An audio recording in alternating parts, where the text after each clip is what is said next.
Let's get it. 580 Sports Talk coming at you on a Friday. Good afternoon to you. Thanks for being with us on 580 WIBW, FM 104.9, online at 580WIBW.com.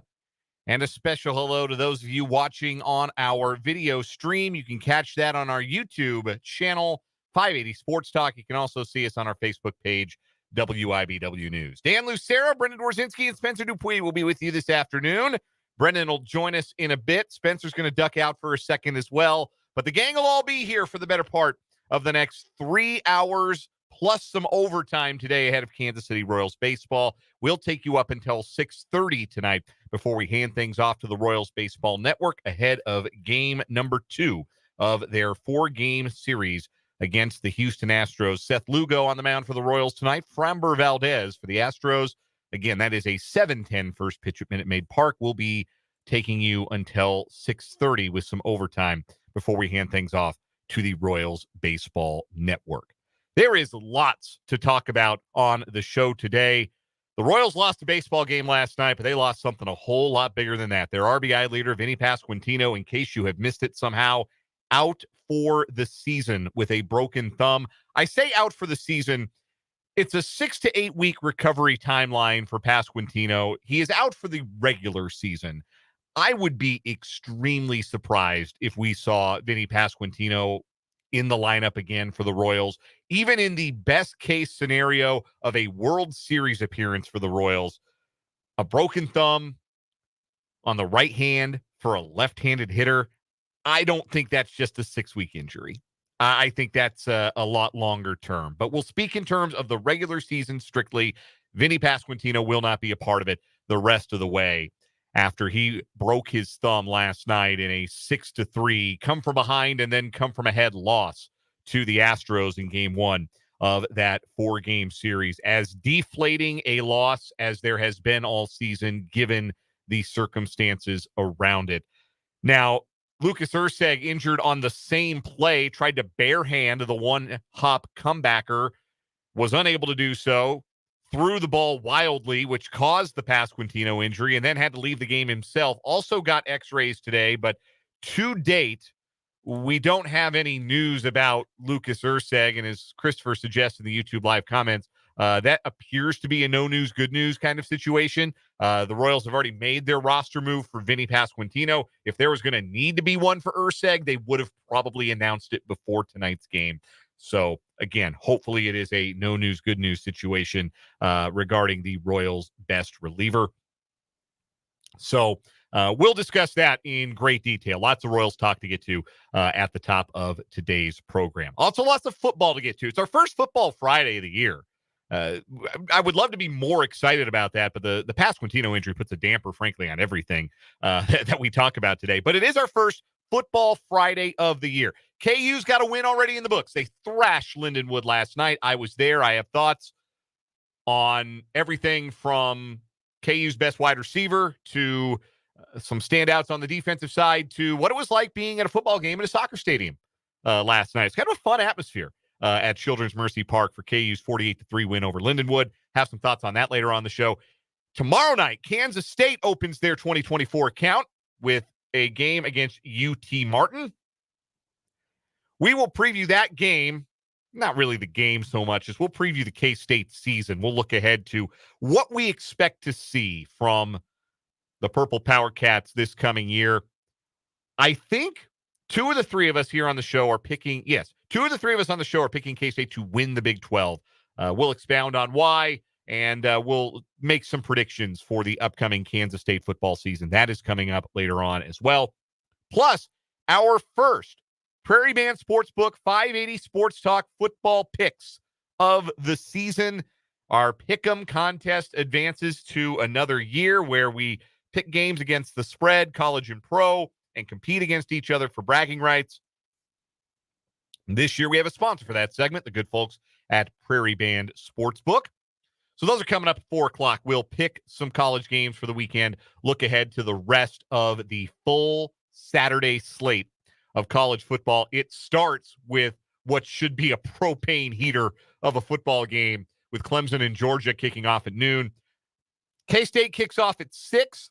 If you want to hear that ball game, you're going to want to listen to our sister station, the Big 94.5 Country, 94.5 FM, WIBW FM. We'll have the broadcast of that game because we'll have Royals baseball here on 580 WIBW. Pre-game coverage from the K-State Sports Network at 4 p.m. ahead of the 6 o'clock kickoff from Bill Snyder Family Stadium as the Wildcats take on the UT Martin Skyhawks.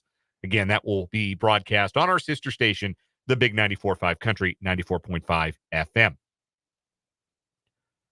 Also on the show today, we will talk Chiefs with our Chiefs insider, Matt Derrick. He'll join us at the bottom of this hour. We will get Matt Derrick's thoughts on the initial 53-man roster. Chiefs made some more roster moves today. We'll get to those. And we'll get Matt's thoughts on the season opener because the next time we talk to Matt after today, the Chiefs will have already opened their 2024 season. We are less than a week away from kickoff for the Kansas City Chiefs at home against the Baltimore Ravens next Thursday night. So we'll get Matt's thoughts on all of that. Matt Derrick of ChiefsDigest.com, our Chiefs insider, will join us at the bottom of this hour. We've got lots of other stuff to get to on the show today. Recap of Washburn's season opening loss to Emporia State. We'll have our 580 Sports Talk headlines. We got our August championship and what is wrong with you coming up on the program today. Who will take the crown for the month of August? Will it be the Stinky Feet shooting or the Mercury Gambit, our chest poisoning story? We will hash that out in the 4 o'clock hour, do a little change my mind, maybe a little on second thought if we get there. All the stuff you've come to know and love from a Friday edition of 580 Sports Talk. We will also, of course, invite your thoughts, your comments. The YouTube live chat is already on and popping this afternoon. If you are watching the show live on YouTube, and again, our channel is 580 Sports Talk, there's a live chat function. One of our listeners, I think it was our guy Vance, I think one of our listeners was asking how to view the live chat feature if you're watching on your television, on the Roku app or your Fire Stick or your Chromecast. I think there's a way, if you go to like the stacked 3 dots, like the menu on the live video, it will enable you to actually pull up the live chat and at least be able to see the chats as they come in on your screen while you watch the show. If you're watching it on the computer, the live chat is just right next to our video feed, and that makes it really easy. You can interact with other listeners of the show, which we love to see, but you can also interact with us throughout the program. You can also leave us comments if you're watching on Facebook. Had a couple of people chiming in on Facebook of late. We love to see that. Our Facebook page, again, is WIBW News. All right, let's start with the unpleasantness of last night. I have to be honest with you, folks. I was at the KU Lindenwood game. So I was sort of half watching the Royals and the Astros last night. And I felt good when Kyle Isbell dumped that fly ball into the left field corner for the go-ahead 3-run double in the top of the 7th inning. Felt like things lined up really nice. You had 9 outs to get. You had your bullpen rested because you sure didn't have to lean on them too heavy on Wednesday in Cleveland. Line it up, get those 9 outs. Let's shake hands. Let's start this series off on a right note. Matt Contreras' addiction to bringing in relievers in messy situations continues because he started the 7th inning with Brady Singer, and Singer walked the leadoff man. Just start an inning with a reliever. I promise it's okay to pull your starter after 6. I swear it's fine. You're allowed to not bring a reliever into a messy situation, Matt Contreras. Please be a little bit more aggressive about pulling your starters before they allow traffic. I am begging you. Anyway, that doesn't really have anything much to do with what came next. Because you've probably seen the replay, we won't rehash it too much except to let Christopher sum it up in the YouTube live chat. Lucas Erceg tried to field a almost sure double play ball, got nobody out, and got 2 guys hurt. Double play, all right. Yeah, unfortunately. Again, we don't know anything about the status of Lucas Erceg. We haven't heard yet from Matt Contreras today, but we do know that Vinnie Pasquantino broke his thumb. And that's going to do it for Vinnie Pasquantino's regular season and almost certainly any postseason action the Royals would see. They're going to have to manage without their 3-hole hitter and their RBI leader. And that is devastating. And obviously there's bad news here, but to soften the blow a little bit, Actually, you know what? Let's just get to the bad stuff first, and then we'll soften the blow. We'll do bad news, good news first. Bad news, Vinnie Pasquantino's out for the rest of the regular season. And the negative baseball impact here is you have shortened the lineup, and you have put more onus on the guys who are hitting in the lower third, lower half of the lineup to produce, particularly with runners in scoring position. And even if you bump Salvador Perez up to number 3 in the order to be protection for Bobby Witt Jr., you still change how willing people are going to be to pitch to the Royal Star shortstop because you don't have the protection of both Pasquantino and Perez behind Bobby Witt Jr. That means Bobby Witt Jr. is going to see fewer fastballs. It means he's going to see fewer pitches to hit. And on the one hand, that might be fine if Bobby Witt Jr. can be patient at the plate, if he doesn't feel like he has to pick up too much of the offensive slack, if he's willing to be a little bit more patient, take some walks he might draw, keep the line moving, that might be okay. But you'd still rather Bobby Witt Jr. see some strikes that he can do some damage with. And I think he's going to see a lot fewer strikes without both Pasquantino and Perez to protect him in the order. I agree with you 100%. Absolutely. If that is the case, and it will be, I think there's a couple of different ways you approach this. I think number one, when it comes to Bobby Witt Jr., if you cannot use his bat as a weapon nearly as much without the protection behind him from Vinnie Pasquantino, I think you need to reaccelerate part of his game that has taken a bit of a backseat this year. If he's going to be getting more balls and you're not going to be able to use the bat as much, I want him running. I am willing to risk outs on the base paths in the running game to get those guys into scoring position. Bobby Witt Jr. this year, you know how many steals he's attempted? It's probably close to, let me see, well, he's got 27 steals now. How many steals? Oh, it's 27 home runs. How many steals is it? 27. No, he's at 28 home runs. Okay, 28 home runs, 27 steals. Okay. He's been caught quite a bit, and the caught stealings don't count the pickoffs, which he's been picked off a couple times this year too. It's less than 50, is it not? It's less than 40. 39 attempts. He stole 49 bases last season. He has fewer attempts this year, not including the pickoffs, than he had total steals last year. And it's not like, oh, well, yeah, it's May. Of course he hasn't matched. No, we're darn near to the end of the season. It is September this weekend.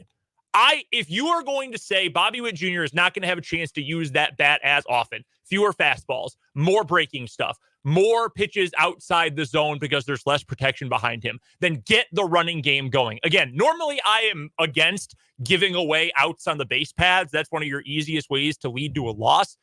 This is a good running player. In fact, it's a great running player. I'm not super worried about him getting caught that often. And frankly, you got to find a way to get guys in the scoring position because you're not going to be able to get as many doubles, triples, and home runs out of Bobby Witt Jr. So that is what I would want to see in terms of Bobby's usage after in a post Vinnie Pasquantino season. Get him going on the base paths because you have to make it up on the aggregate, correct? We're going money ball here. Right. You're not going to replace Vinnie Pasquantino and say, oh, well, thankfully, Penny Vasquantino is available on waivers, and we're going to sign him, and we're going to have a 260 hitter who has a decent amount of pop, and we're just going to plug him in. No, that's not how it works. So how are you going to find ways to move guys up on the base paths? How are you going to find ways to still bring people around? I think you get back to the running game, and other teams are going to know. I'm not saying this like, oh, wow, no one's thought of this before. The fast guy is going to try to steal bases. No, teams will be keenly aware of it, but you have to trust that Bobby Witt Jr., one of the, if not the fastest player in the league, is going to be able to still swipe more bases than times he gets thrown out trying to steal those bases. I think also, and this has already trended in this direction, one player who I think you need to, unfortunately, ask a little bit more of, I'm moving Paul DeJong up in the order. Thankfully, he has been more of an everyday player over the last week plus at this point after weirdly not being in the lineup enough after they acquired him in that deadline deal with the White Sox. I'm moving him up at the order. And I understand that there are limitations to his game and you're not moving, a super power hitter, mega superstar player up into your top 5, top 4, top 3. But if you're trying to recreate as much of Vinny as you can, using Bobby Witt to steal second, steal third base, to try to get those runners into scoring position, and then trying to get the guy with the most remaining pop on your team, who's not Witt, Vinny, or Salvi, move him up in the order to try to move some of those runs in. I think that would be my initial basic approach to try to weather this storm, at least in the coming days. You got ahead of a couple of points I was going to make, but regarding your DeYoung point, clearly Matt Contreras agrees with you. DeYoung is batting cleanup tonight. We just saw the first lineup for the Royals. The natural replacement for Kansas City as far as first base is Salvador Perez is there every day and you catch Freddie Fermin. And that is what is happening in the lineup tonight. And to be able to just say, okay, we'll play Freddie Fermin more, that's an above average hitter, a 296 average, a 342 on base, a little bit of pop, a slug over 400. And now he's in the lineup every day, no questions asked. You don't have to say, man, we really don't have a place for him unless we DH him because Sal's got to catch and Vinny's got to play first. Freddie Fermin now is an everyday player the rest of the way. And that's not a bad solution as far as those things go. If you're plugging in Freddie Fermin into Vinnie Pasquantino's spot in the order and you're moving Salvador Perez to first base, you might even get a little bit more out of Salvi if he's playing more first base and catching less here in the final month of the season. So I think that's 100% right, by the way. I think taking less, and he's been a great catcher for a long time, but this is why 2 years ago I was arguing he should be DHing more often because you want to preserve the bat as long as you can. And first base, go ask Ron Washington, right? First base, not nearly as hard as catching every single day or 6 out of every 7 days. Move him to first. I do think that's going to help his bat here. The bad stuff. I was still on the bad. We kind of jumped over to the good. There's still some bad we have to clarify here. The Royals are extremely right-handed now in the lineup. They're down to MJ Melendez, Kyle Isbell, Michael Massey, and Adam Frazier as your left-handed bats. That's not real good. Lenny Dawson in the YouTube comments points out that this should give Matt Contreras the excuse he needs to have Adam Frazier in the lineup full-time, which is a very funny bit, very funny line by Lenny Dawson. But also, yeah, you're going to see Adam Frazier in the lineup because they're going to need to be left-handed against some of the tougher right-handers, and that's all they've got right now on the roster is they've got 4 left-handed bats. And if you're thinking, where's Nick Pratto? Nick Pratto hasn't hit in 3 years. That's over with. That's not happening. He is not the Deus Ex Machina, unfortunately. So they're really right-handed right now. And that's okay this weekend when you're facing 3 left-handed pitchers the rest of the series against Houston. But the Royals haven't seen a lot of left-handed starters this season. They're going to see a lot of righties down the stretch, and they are now very, very right-handed with the loss of Pasquantino in the middle of that order. So that's bad. Also bad, tonight's lineup. Oh, my God. I mentioned to you that Paul DeYoung is hitting cleanup. Salvador Perez has moved up to third in the order. Freddie Fermin is going to bat fifth and catch. The rest of the lineup is Nick Lofton, who was promoted today to replace Pasquantino on the 26-man roster. He is DHing. Dairon Blanco is playing left field and batting 7th. Garrett Hampson is batting 8th. Tyler Gentry is in right field batting 9th. Again, they're facing a lefty, Framber Valdez. So naturally against a lefty, you're not going to see Kyle Isbell because he doesn't hit lefties. You're not going to see MJ Melendez because he doesn't really hit lefties. You're not going to see Adam Frazier because Matt Contreras doesn't play him against lefties. That 5 through 9 is miserable. And anything that the Royals get from those guys is found money. That's the real, I mean, the problem is, like we mentioned, you need more from the rest of your lineup. Well, when that's the rest of your lineup, it doesn't feel great asking for more from those guys. But bigger picture when it comes to replacing Pasquantino, you already made the reference to Moneyball, Brendan. Recreate him in the aggregate. The number that is important to replace for Vinnie Pasquantino for these final 29 games is not the 97 in the RBI column. It's not the 30 in the doubles column. It's not even the 19 in the home run column or the 13 in the sac fly column. Dang, man, he's not going to get the record. I know. I feel bad he's not going to get to 100 RBIs either. That sucks. That really sucks. That really sucks for him. No, the number that you have to replace with Vinnie Pasquantino is the one in the on-base percentage column, and that is 315. He has not been an elite on-base guy this year, which, again, really surprising. I thought that was the thing he was going to be good at. Vinnie Pasquantino was drawing a bunch of walks and getting on base. He had 315 on-base percentage. So 31.5% of the time Vinnie Pasquantino came to the plate, he was not making an out. Can you get that from somebody for the final 29 games. Maybe it's Hunter Renfrow when he comes back from the injured list. I heard he was doing some jogging yesterday. Sounds like he's close. Hopefully they can get him back maybe next week during the homestand. That would help. We could slot him in at DH. That will help a lot, lengthening the lineup. Maybe it's somebody who just catches fire for a month. The stranger things have happened, right? We've seen guys get hot for 1 month. That's all you're asking, right? 1 month. This is not like 2016 when Mike Moustakas tore his ACL and he was out for 4 months and the Royals didn't have anybody they could turn to that was any kind of good. And it was 4 months of replacement level Chesler Cuthbert at third base, and the defending champion Royals finished 500 because they could not replace Mike Moustakas for 4 months. This is 29 games. You need 29 games. Somebody catches fire. You need somebody to pick up the slack. You need somebody to not make outs and keep the line moving. And frankly, a 315 on base is not that high a bar to clear. No, it is not. And with that, I would like to point out another option for trying to replace some of that production. Let's check the waiver wire, shall we?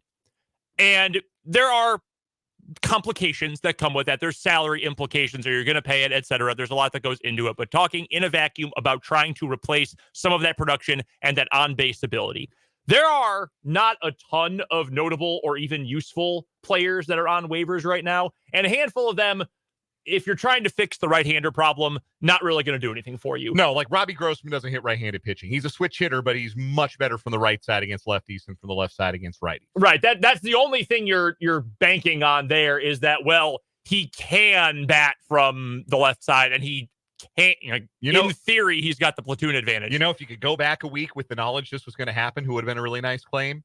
Jason Hayward, who hit the 2-run double against Brady Singer last night. That would have been a nice left-handed bat to have off of waivers. Which is, after his Cubs tenure, I can't believe anyone is saying that. But I will tell you this. I might buy a jersey. I love Jason Hayward. I will never say a bad word about the guy, even with all the times he rolled over to second base on ground balls. So your options here from the waiver wire, you've got 3, I would say. One is Robbie Grossman because he's a switch hitter. And again, in theory, you gain the platoon advantage, even though he does not hit righties very well.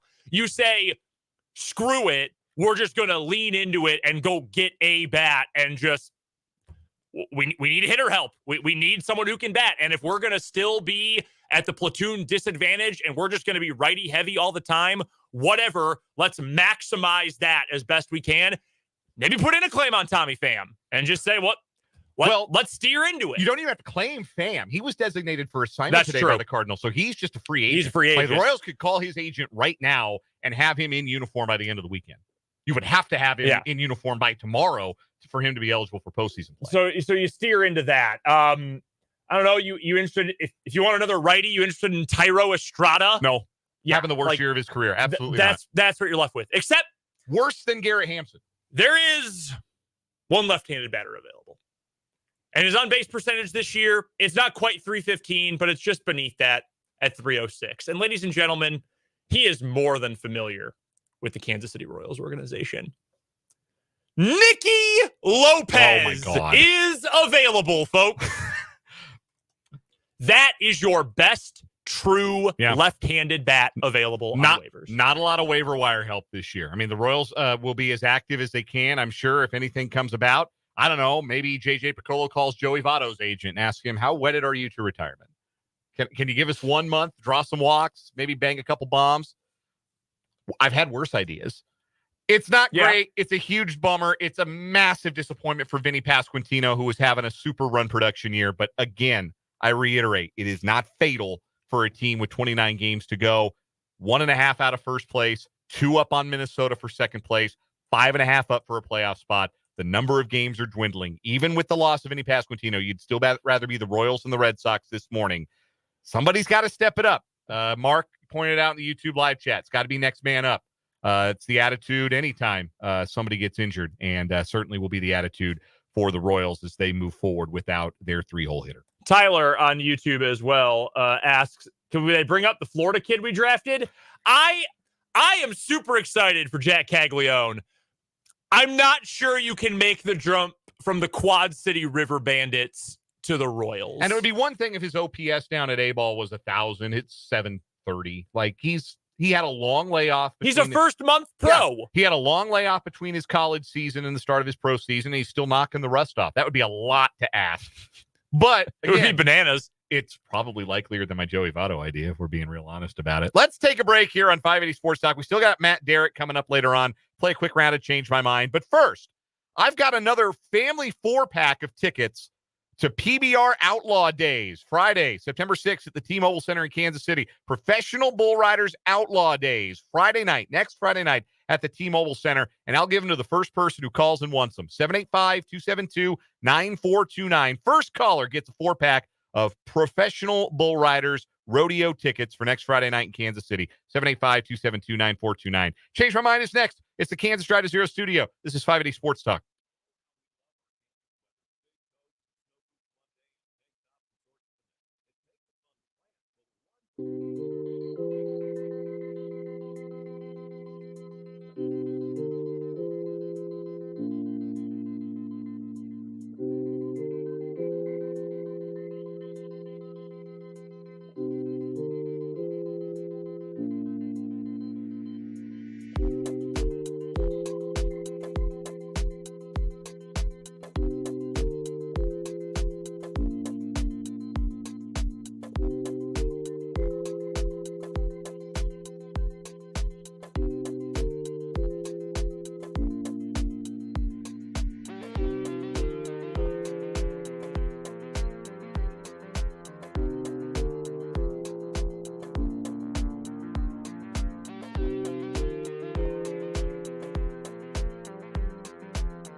.580 Sports Talk, just getting started on this Friday afternoon. Around to Change My Mind before we get to Matt Derrick. Brendan, you got one for us. All right. Change my mind. Of the 3 major football teams in our area, the Kansas Jayhawks, Kansas State Wildcats, Kansas City Chiefs, the over win total you should be most confident in is the Chiefs.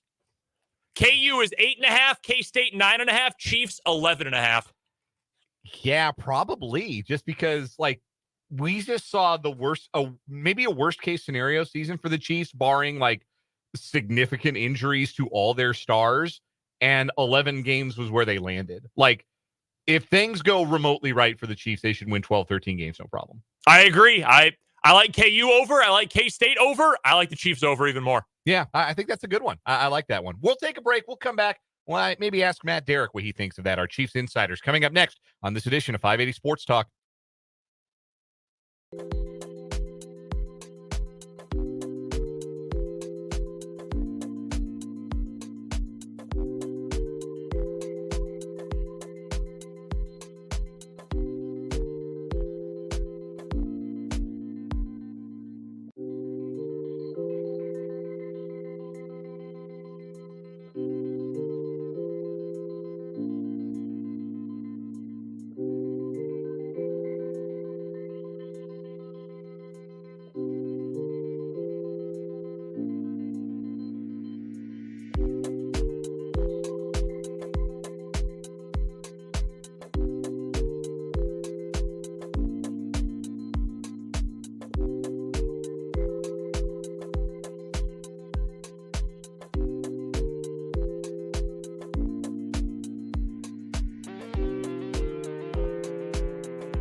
We go to Kansas City on the Fleming Place Wine and Spirits hotline to chat with our Chiefs insider, Matt Derrick at ChiefsDigest.com. You can also find him on Twitter at Matt Derrick. You can hear him every Friday at this time here on 580 Sports Talk. Matt, the initial 53-man roster was released earlier this week. What was the biggest surprise for you when you first saw the 53-man roster? Yeah, I think a couple of ones that stuck out were just the youth on this team. I thought that there would be some young guys. Chris Roland Wallace didn't surprise me. He was an undrafted guy. Ethan Driscoll, beating out Lucas Niang for one of the backup tackle spots, did surprise me.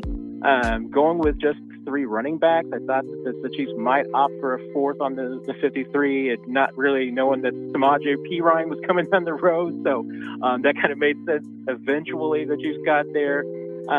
But there weren't really a ton of surprises. I mean, at receiver, I think that the die had been cast, pretty much how that was going to be set up. The Juju Smith-Schuster acquisition obviously changed it a little bit as far as, who was going to be that 7th receiver. And, I guess we'll never know for sure if it was going to be Justin Ross or for Kadarius Toney, but I think it probably would have been Justin Ross until Juju got back here. I still think there's some interesting ones. I mean, obviously the addition of Cam Thomas coming in helps out a little bit, but there's 4 defensive tackles on the 53 is kind of surprising to me. But I think one thing you look at this is it is definitely the youth that's on this team, especially for a team that wants to go back to a Super Bowl and have won the last 2. They still have new faces keep coming in, and they got a lot of young guys on this roster. I want to ask about Cam Thomas, the Chiefs acquiring him in a trade with the Arizona Cardinals to help add some depth to the defensive end position. What do you think the Chiefs are expecting from him? What can they get out of him on a week-in, week-out basis? Yeah, that is kind of at least one of the positions where you can plug and play a little bit. I mean, he should be able to rotate in pretty quickly. Wouldn't be surprised, obviously, if he's active in week 1. They could opt to give him a little bit of time to get in. But I think that based on his experience in the league, got a couple of years under his belt, I think that even though, he had his most success in a 3-4 in that first year under Vance Joseph as a rookie, it wasn't as good last year. But, once again, it's not necessarily the personnel, it's more of the scheme. And I think he's got the traits to fit in pretty well with this group, because what is he? He's kind of a long, lengthy end with a motor. And what's that thing make you think of? It makes me think of George Karlaftis and Mike Dana. So I think he should absolutely be a somewhat rotational piece with those 2 guys, able to give them some reps off. We'll see how quickly they can work him in, but I think that's a spot where you can generally go out there. If your job is just to go after the quarterback, you can go after the quarterback. Probably be able to use him just in a lot of passing situations, at least first initially. Samaje Perine felt like a really natural fit with the Chiefs once the Broncos waived him. And the reason that I could tell that was the case is even a dope like me saw that transaction, saw him hitting the waiver wire from the Broncos and thought, boy, this would be a great pickup by the Chiefs. And they've made the move. They've added Perine to the roster. Where does that leave the running back room? Does that mean that Clyde Edwards-Helaire, you think, starts the season active and they go from there? Or what do you think the shakeout is now with the running back snaps with the addition of Perine? Yeah, I think it's probably just going to be a question of how quickly can Perine get up to speed as far as just in the limited packages that they're going to need him for. Obviously long-term depth piece, so that if you were to lose Isaiah Pacheco, Carson Steele, Clyde, some mixed in there, Perine could eventually be an every down back for you if needed. But what's his immediate role going to be? Certainly on third down and picking up the protections, picking up the scheme, that kind of thing will take a little bit of time. But at the same time, if that's what you need Perine for is just on third downs, you can get him ready for the maybe 8 to 10 reps a game that you're going to need him for. But his skill set, he's a younger, kind of different version of Jerick McKinnon. That's exactly how he should fit into this rotation. I can see him definitely, if not in week 1, then definitely in the weeks to come being a fairly active member. Who's going to be that 4th guy who's not active? I could make the case for Clyde, because with Pacheco, you got your starter, you got your every down back for the most part.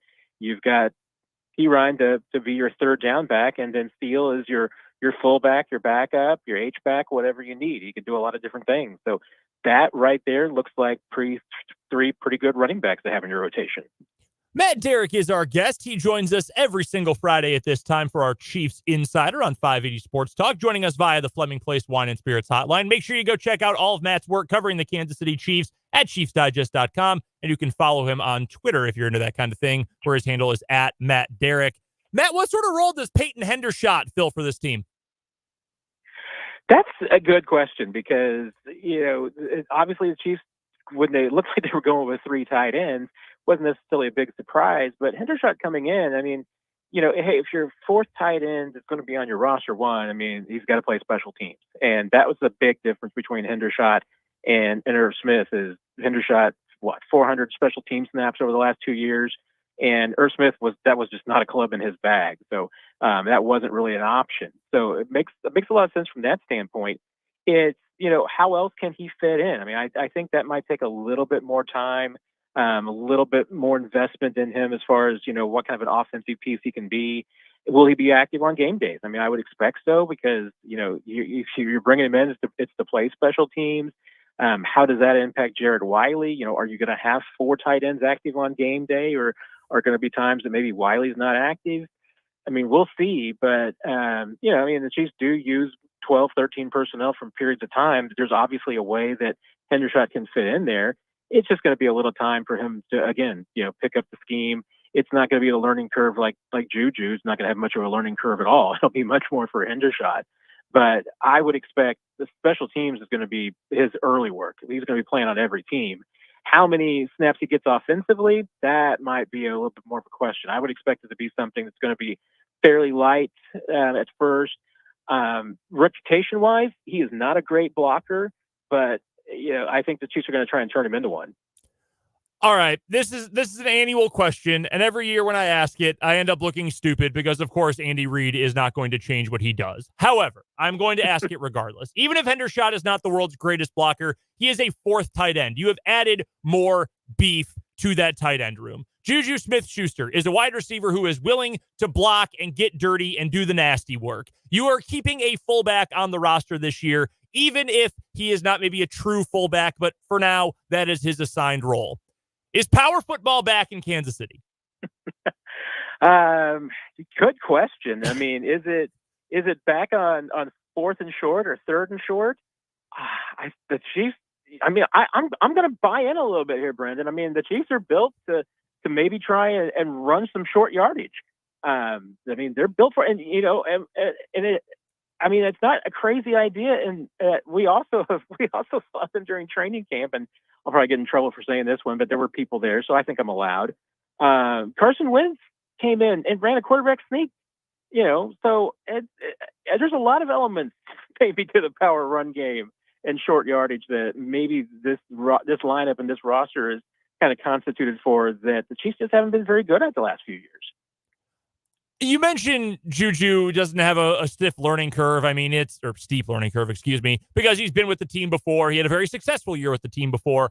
I don't know how much he is going to be able to do offensively just because I have a lot of worry, Matt, about that knee and about just how well it's going to hold up over another 17-game season. But when you factor him into the mix, and now we have the final group of wide receivers, how do you think these pieces all fit together? I am personally of the belief that the whole is greater than the sum of the parts. I think together they fit really well. I think you get a nice mix of intermediate, deep, and short guys. I think Rashee Rice is primed for a huge season. Obviously, when you factor in the tight ends, there's a lot of dynamism right there. How do you think these pieces fit together? Do you think they complement each other as well as some folks do covering this team? I'm coming around to your line of thinking, Brendan. I mean, if for no other reason than you look at a room and you say, okay, wait a minute, Juju Smith-Schuster, you're telling me is going to be the 4th or 5th receiver in this group? That's a pretty good receiver room. And that's why, I think that it could, that could help out Juju because he's not going to be asked to be a regular starter. He's not going to be asked to be an every down receiver. They're going to be able to limit him a little bit. And one for sure is just to get him to the intermediate routes that maybe he's best at and best suited for. They're not going to have to ask him to be a do-everything guy like he even was the last time around with this team. So I think that's a tremendous advantage. I mean, just being able to limit his workload a little bit, load management, if you will, with Juju and those knees. No doubt. I mean, he is still, you can tell, a great teammate, great guy to have around. Obviously very excited to be back with the Chiefs. I think grateful to be back with the Chiefs. I was reminded a little bit of when Mike Pennell first came to Kansas City after he had been with the Patriots. And, hey, what? The Patriot way just doesn't work for some people. Doesn't mean it's wrong. Obviously, it worked for them, but sometimes it just needs a change of venue. And there's guys that for which the Patriot way didn't work. Juju and Mike Pennell, a couple of guys that it didn't. But does the Andy Reid way work? Yeah, it really seems to. But that wide receiver room specifically, Yeah, I mean, last year at this time we were talking about Sky Moore, being one of the starters, and this year he and McCole Hardman are the back of the room. They've got a lot of guys who can rotate, even if they're banged up. I mean, if you had to play without Xavier Worthy for a bit. McCole Hardman can do Xavier Worthy type thing. Not, I think it's the explosiveness, but he can be an understudy. Sky Moore, not being asked to be a starter, but just being asked to be a role player might be just exactly what he needs right now. And that trio at the top, when they're healthy, is going to be scary. I mean, Hollywood, Rice, and Worthy on the field at the same time. I mean, I got a chance to ask Matt Nagy about that at one point during training camp. And I was like, I mean, how much are you just waiting to see that on the field at the same time? He just had a big grin on his face. It was like, yeah, we're going to be able to do some things. This team is incredibly excited about the prospects of what they can do with this receiver room, with the caveat being when it's healthy. We're joined by Matt Derrick here. This last one quickly, about 30 seconds. Can you make sense of this transaction for P. Ryan? They claimed Eric Scott off waivers, and then they had to waive him today, and now their practice squad is full. Do you have any idea of what they were going to do there? Are they just claiming a guy to let him go? It's curious. They had kind of a similar run last year with Darius Rush from Indianapolis, and they ended up letting him go too. Sometimes just getting a guy in, look at him for a few days, and if they're a guy that they like, and maybe keep on the practice squad. So might not be the end of Eric Scott, but it was a way for them to get him in for a few days and check him out, and they'll see what goes from here. All right, we lied. Last one, Matt. Chiefs-Ravens next Thursday night. We're going to break it down with you on Friday's show next week, but since we won't talk to you before then, do the Chiefs start 1-0, and how do they win the game? I mean, I think it's going to be a battle because there's no doubt the Ravens want this game, but I think that, the Chiefs struggled last year in week one, but why was that? It was self-inflicted wound. They don't do that against the Ravens. The Ravens have their own questions. I think that they've got to answer. They've got a lot of changes on both sides of the football, but especially defensively. I think it's going to be tough, but the more and more I think about it, I think the Chiefs eat this one out and start with 1-0. Matt Derrick of ChiefsDigest.com is our Chiefs insider, joining us on the Fleming Place Wine and Spirits hotline. Matt, enjoy the game next Thursday. We'll talk about it with you next week. Sounds great, Dan. Take care, everybody. That is Matt Derrick. We'll take a break, come back, wrap up this hour of 580 Sports Talk next.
Back to wrap up this 3 o'clock hour of 580 Sports Talk. Dan, Brendan, Spencer with you the rest of the way. Taking you up until 6:30 and pregame coverage of Royals baseball tonight, so we'll have some overtime for you. And that'll be the last overtime we work because we ain't working Monday. We're taking Labor Day off. The Royals are playing at 3:10 anyway, so you wouldn't hear us anyhow. So it'd have been a day off anyway. It just happens to be Labor Day. So you will not hear from us on Monday. We'll be back next Tuesday for the show. A couple of accounting notes. First, want to remind you to join Prairie Band Sportsbook's free NFL Survivor Pool for your chance to win up to $25,000. Again, it's free to enter. If you win the survivor pool, you win $5,000. If you run the table, you can win up to $25,000. Keep picking a new winner each and every week. Go on a dream winning streak. You can win up to $25,000. And it doesn't cost you a thing to enter. Prairie Band Sportsbook's free NFL survivor pool, prairieband.chalklinegames.com/games/survivor. That's going to be me. You're going to win it. I am going to win it. You I'm are not going to get allowed. all of my picks right. I was going to ask, are we eligible? I don't believe that we are eligible, no. I'm sorry to say this. Darn. Guys. I'm sorry to break this to you. I will. I wanted win. 25 big ones. I'm going to win and then just not claim the money and just do it for the pride of winning. Do it for the love of the game. I'm going to do it for the love of the game. I think that's allowed. I think we can play for the love of the game, but Really quickly. I'll Get probably your lose notes. halfway Get through your- anyway. no, I also want to let people know that the final 2 Pigskin and Hoops football previews have been published at 580WIBW.com. We have completed the set. Our 28 high school football previews are all up at the website, 580WIBW.com. You could read about everybody from Burlingame to Washburn Rural and everyone in between. They are all up on our website, 580WIBW.com. You can also find them on our Facebook page, WIBW News, and on our Twitter page. We tweet them out as well at 580 Sports Talk on Twitter. The set is complete, and now you got a week to read them before we kick off the high school football season next Friday night. And you know how we know they're good? Because Dan and I wrote them. That's how I know they're good. So I'll be the judge of that. No one knows the programs better, and no one calls their games any better than we do here on 580 WIBW. That's so a fact. Make sure you go and check those out. I did want to say real quick, speaking of for the love of the game.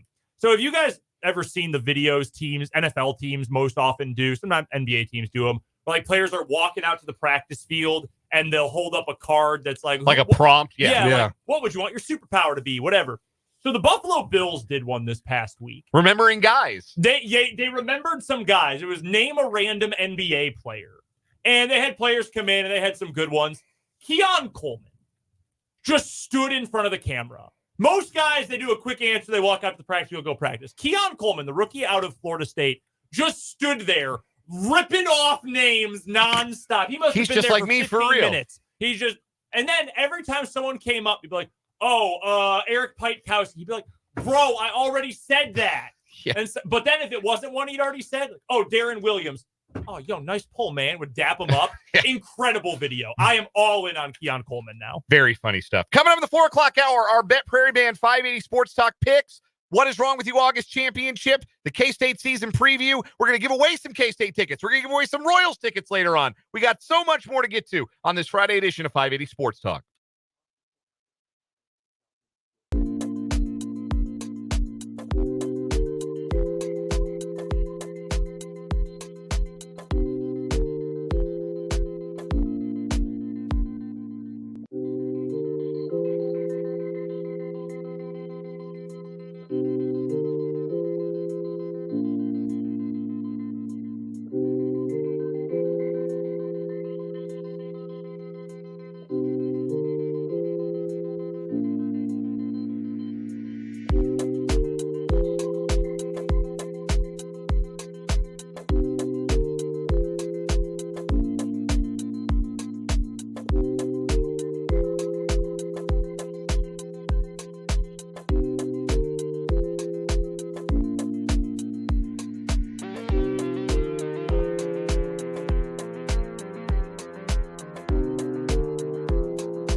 Let's get it. Hour number 2 of 580 Sports Talk on this Friday afternoon. Hope you're enjoying your Friday, enjoying the show so far. Many of you get a 3-day weekend, including us. Hope you're excited about that. We appreciate you hanging out with us on this Friday here on 580 WIBW, FM 104.9, online at 580WIBW.com, and on our video stream on our YouTube channel, 580 Sports Talk, and on Facebook, WIBW News. I'm Dan Lucero, Brendan Dworzinski across the table from me, Spencer Dupuy across the glass. It's Friday, man. It's Friday. I had a long night. You're going to have to forgive me. Driving back from KCK. That's Spencer Dupuy across the glass. What'd you call him? Spencer Dworzinski. You missed it too? Thank you. I did. No, That's too bad. Too bad everybody didn't miss it like you did. So we with the way the show, we've made some changes, and the 3-hour show now, and we've rearranged some of the segments. We used to have a really long break at the top of the hour. We gave you guys plenty of time. Get up, get a snack, get a drink, maybe go to the bathroom, commute, go to the bathroom, get on home. Next hour starts. So I know we don't have that much time anymore, but I was working on a project in my office at the pace, that I would have followed with that long break. And then I realized, oh, bleep. And then I had to run upstairs. So I was a little out of breath. That's all right. I was not quite paying attention to the name introductions. Last week, I had to sprint in here. I don't know if you guys remember that. Yeah, yes. I do. Yeah. It'd be like that sometimes. Yeah, we're all adjusting. I did. We're all day to day. I'll blame my my late night. Did get back around midnight from Children's Mercy Park last night. Did the post game, and then I had to make a stop. There was not an ancillary media snack / meal provided last night at Children's Mercy Park. Dinner was provided, and look, Was it tasty? Yeah, it was good. All right. Grilled chicken, potatoes, salad. Like, I'm never going to be ungrateful for any kind of press box accommodation. I agree. Yeah. But when there's not more, like sometimes you get hungry. Like, eat dinner at 5:30. Sometimes you get a little rumbly. You want a snack. And sure. I was snackless. So your boy had to stop at the Lawrence Oasis, get a couple cheeseburgers at the McDonald's. Oh, yeah. No, that's the move. Those hit like Liston. Let me tell you what, they were so good. So we had we had pizza for dinner last night down in Emporia State at Welch Stadium. Did it get there on time? It did. It was there when we got there. Like, That's it was nice. It was cooling off by the time we had all the gear set up and we're ready to go. The water, though, warm, unfortunately. I don't know if the fridge was just getting overworked or what. Not the coldest water, but that's fine. It was hydrating. Anyway, beside the point, we get into the car. Game went a little bit long. We get all our stuff packed up. About 10:45, we get to the truck to come back. And I offered my partner in the booth, Fletcher Terrell, and our sideline reporter, our pal Trenton Craxner. I said, we can go and stop for food if you guys want. It's been a while since we ate. We can stop for food if we all want. And Trenton said, I'll go with the majority. And Fletch said, I'm hungry, but I can live if we want to just drive through. And I said, all right, let's get home. We make good time. And I knew everyone was hungry. Trenton's like, I got to drive home. I also need to go get food. I was like, we could have stopped. I promise we could have. Yeah. I live less than 10 minutes away from the station. I had no problem eating when we get home. Now, I think they close the McDonald's at the Emporia Oasis. I think that is not a 24-hour McDonald's. Is that still a McDonald's? They might not even be still a McDonald's. Is that the one that changed to a Taco John's? Wait, what is Oasis you're talking about? So on the You've driven on 70, like, oh, you're talking about those, like, where the fuel stations are and the station, okay. Those are the travel Oasis. Yeah. It's funny you say that. In Illinois, on the tollway, they called them an Oasis, and you would exit on the side of the road, and the building hung over the interstate. Right. It was awesome. Oh, that McDonald's that was in the middle of the interstate. Isn't that in Chicago? Or in Illinois? I don't know. Now I don't know. I know they literally would put this big building, and it was just over the interstate, like 20 feet up, and you would exit, you'd walk over, and while you were sitting eating your meal, you could watch the cars pass under you. And it was sick, and it was open 24 hours. So sometimes it was 4 a.m. and you're hungry, and you wanted a burger. You need that 24 hours, man. Yeah. Yeah. But yeah, so we didn't stop. I was like, guys, we could have stopped, I promise.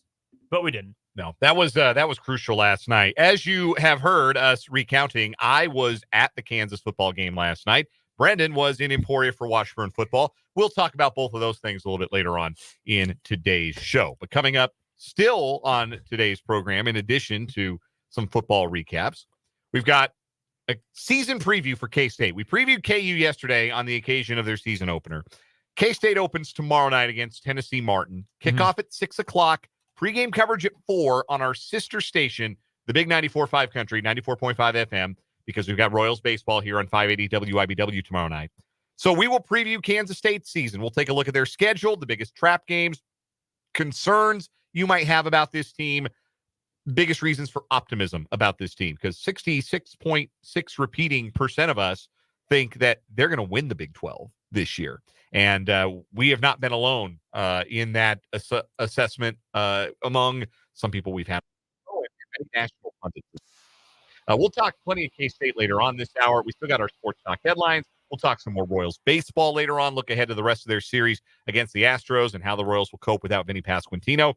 We've got the What Is Wrong With You August Championship coming up, and I've got 4 tickets to K-State's game against UT Martin tomorrow night, and I've got 4 tickets to the Labor Day afternoon Royals game against the Cleveland Guardians, the start of the biggest 6-game homestand of the year for the Royals. Monday afternoon, a 3:10 first pitch. I got a 4-pack for that, too.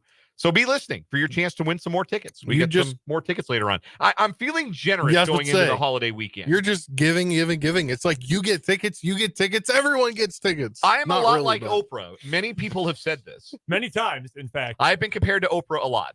We're going to get to KU later. I know we are. So I'm only going to leave this at one sentence. But sometimes I get frustrated with Lance Leipold being a good guy, because if they had wanted to last night, Devin Neal could have set the all-time rushing record for a single game. He had 112 yards on 8 carries. Yeah. And he really only got caught and stopped from having a 3rd touchdown because he just kept looking back over his shoulder to see if a lion was going to come catch up with him. If he had just put his head down and run straight, he was into the end zone on that toss play. He could have gone for 400 plus if they really wanted to last night. Yeah, they were so good, man. The Lions of Lindenwood were pretty overmatched by Devin Neal and the Jayhawks last night. Again, we will have some more thoughts on that later on. But because this is a football Friday, it's time to get back into our 580 Sports Talk Picks contest. We've been doing this for a few years now, where the Sports Talk hosts here on 580 compete against each other in a picks contest. We pick games against the spread in college football and the NFL, and we also have wild card picks where we might pick another game against the spread. We might do a total, a team total, a player prop. When we make these picks against each other, it's a running contest throughout the year. I'm trying to remember, did Jake beat us last year, or Jake lose to me? Because I know I won the year before. When it was me, you, Jake, and Fulton, I was the winner. No, didn't Jake run away with it last year? Yeah, I think Jake cleaned our clocks last year, if I'm remembering correctly. Jake LeBon just if I remember, thrashed us. I believe he won by a lot. Because I had a really good year picking games. I just, the games I felt most confident about going to the show with, I wasn't as good with, which tells you something about how gambling works. Right. But we're going to do it again, the three of us, me, Brendan, and Spencer. My first time. Yes, it's your first time involved in the picks contest. We have a sponsor for our picks contest this year. It is Prairie Band Sportsbook. Bet your way with Prairie Band Sportsbook up at Prairie Band Casino and Resort in Mayetta. And of course, do not forget that they have got their NFL Survivor Pool that you can join for free before September 5th, before kickoff of the Chiefs-Ravens game and the start of the NFL season. You got to get into the pool before that. But it is a free NFL Survivor Pool that if you win it, you win $5,000. And if you run the table, if you do not miss a pick through the regular season and into the playoffs, you can win up to $25,000 for your stake. Again, $0.00. So join Prairie Band Sportsbook free NFL Survivor Pool today. You can find it at prairieband.chalklinegames.com/games/survivor. That's prairieband.chalklinegames.com/games/survivor. If you're watching the video feed, watch the ticker during the commercials. We've been scrolling the URL if you'd like to see it as well, and join in that Survivor Pool. Because there is no NFL this week, we will typically do 5 picks a week. Again, if you've been listening, you know how this goes. We do 5 picks a week, 2 NFL games, 2 college football games, and then 1 wild card pick that can be anything. We don't have any NFL this week, so we're just doing 2 college football games and a wild card pick. We're going to give the new guy first ups here. We don't have any overlap. Boo, make him pay his dues. We don't have any overlap this week. We're not picking the same game. That happened a lot last year. Yeah, it did. An inordinate amount. To an annoying degree. So we don't have any overlap. We do have 2 of us are picking a prop from the same game, and it's the highlight game of the week in college football, but we don't have any overlap as far as being on the same side of a certain game. Don't worry, it'll happen as we go. But Spencer, you've got your 2 college football picks and then your wild card pick. Why don't you walk us through them? Yes. So I sometimes tune into a particular program on YouTube during the day by one Pat McAfee. He was live at his college town today, Morgantown, West Virginia. They are ready in Morgantown. I think there's going to be some burning of couches tomorrow because West Virginia is 7.5-point dogs to Penn State, and they're going to win this game. I'm taking them. Okay, you like them outright. Yeah, I like them outright. They're going to win this game. Drew Aller is garbage. No disagreement from this side of the class. Yeah, I have absolutely no way to disagree with you. Penn State is the same team they are every year. A quarterback who everyone hypes up despite not being all that good. Running backs who are good linebackers, and a head coach that he's Schrodinger's head coach. Is he good? Is he bad? Is he the same? Both at the same time. I do like Andy Kotelnicki as a play caller and a play designer. I think that helps them, but Aller stinks. And if West Virginia does win this game outright, that's going to make people feel pretty good about that team. A lot of people are hyping them up, and I can understand why. It's a big number against a home team that's traditionally tough to play at home and brings a lot back. Yeah. But Well, especially week 1 too, because you don't know exactly what this team's going to be, and it's a rivalry game in a way. Like the fans are gonna pack this house. It's not like it's in October against a Big 12 team, and maybe West Virginia hasn't had the season that they wanted to have. So that is your lock of the week, Yes, by the way. is. West Virginia plus 7.5. I don't know if I can get there to the money line with you, but I certainly think they could cover. Like, if they're going to be as good as the people who think West Virginia is going to be good think, they can win this game. Mm-hmm. But West Virginia is kind of Schrodinger's Big 12. Nah, that's not the analogy I'm looking for. They're the Rorschach test of the Big 12. You look at them and you see what you want to see. You look at West Virginia, some people might see a butterfly, other people might see 2 people talking to each other, and it's the same ink blot. They are the ink blot team in the Big 12. That was not Schrodinger's cat, the Rorschach ink blot test. That was the metaphor I was going for. So fascinated by that game, certainly. All right, what's your second pick? I got Oklahoma State at home against South Dakota State, favored by 9.5. I think Oklahoma State's going to be a great team this year, obviously. They're going to be a fringe top 25 team. I don't think they make the playoff. Obviously, we went over our playoffs yesterday, but it's South Dakota State. I think they're going to win over South Dakota State. I don't think South Dakota State's damn good. Yeah, They're but this is North Dakota Oklahoma State State. It is wild that Oklahoma State, a team that some are picking to win the Big 12, is not a double-digit favorite against an FCS team, even the champions from FCS. I'm going to call my shot here. Okay. Bold pick. I'm going to call my shot here. Oklahoma State is either going to lose outright tomorrow, or they will beat South Dakota State and lose to Tulsa. Wow. Okay. That put a pin in that, folks. This is the team that didn't lose to South Alabama that last year. No. They got railroaded. In fairness, that was triple X Pornhub material railroaded. Brendan, it's a Friday, but it's not that kind of Friday. I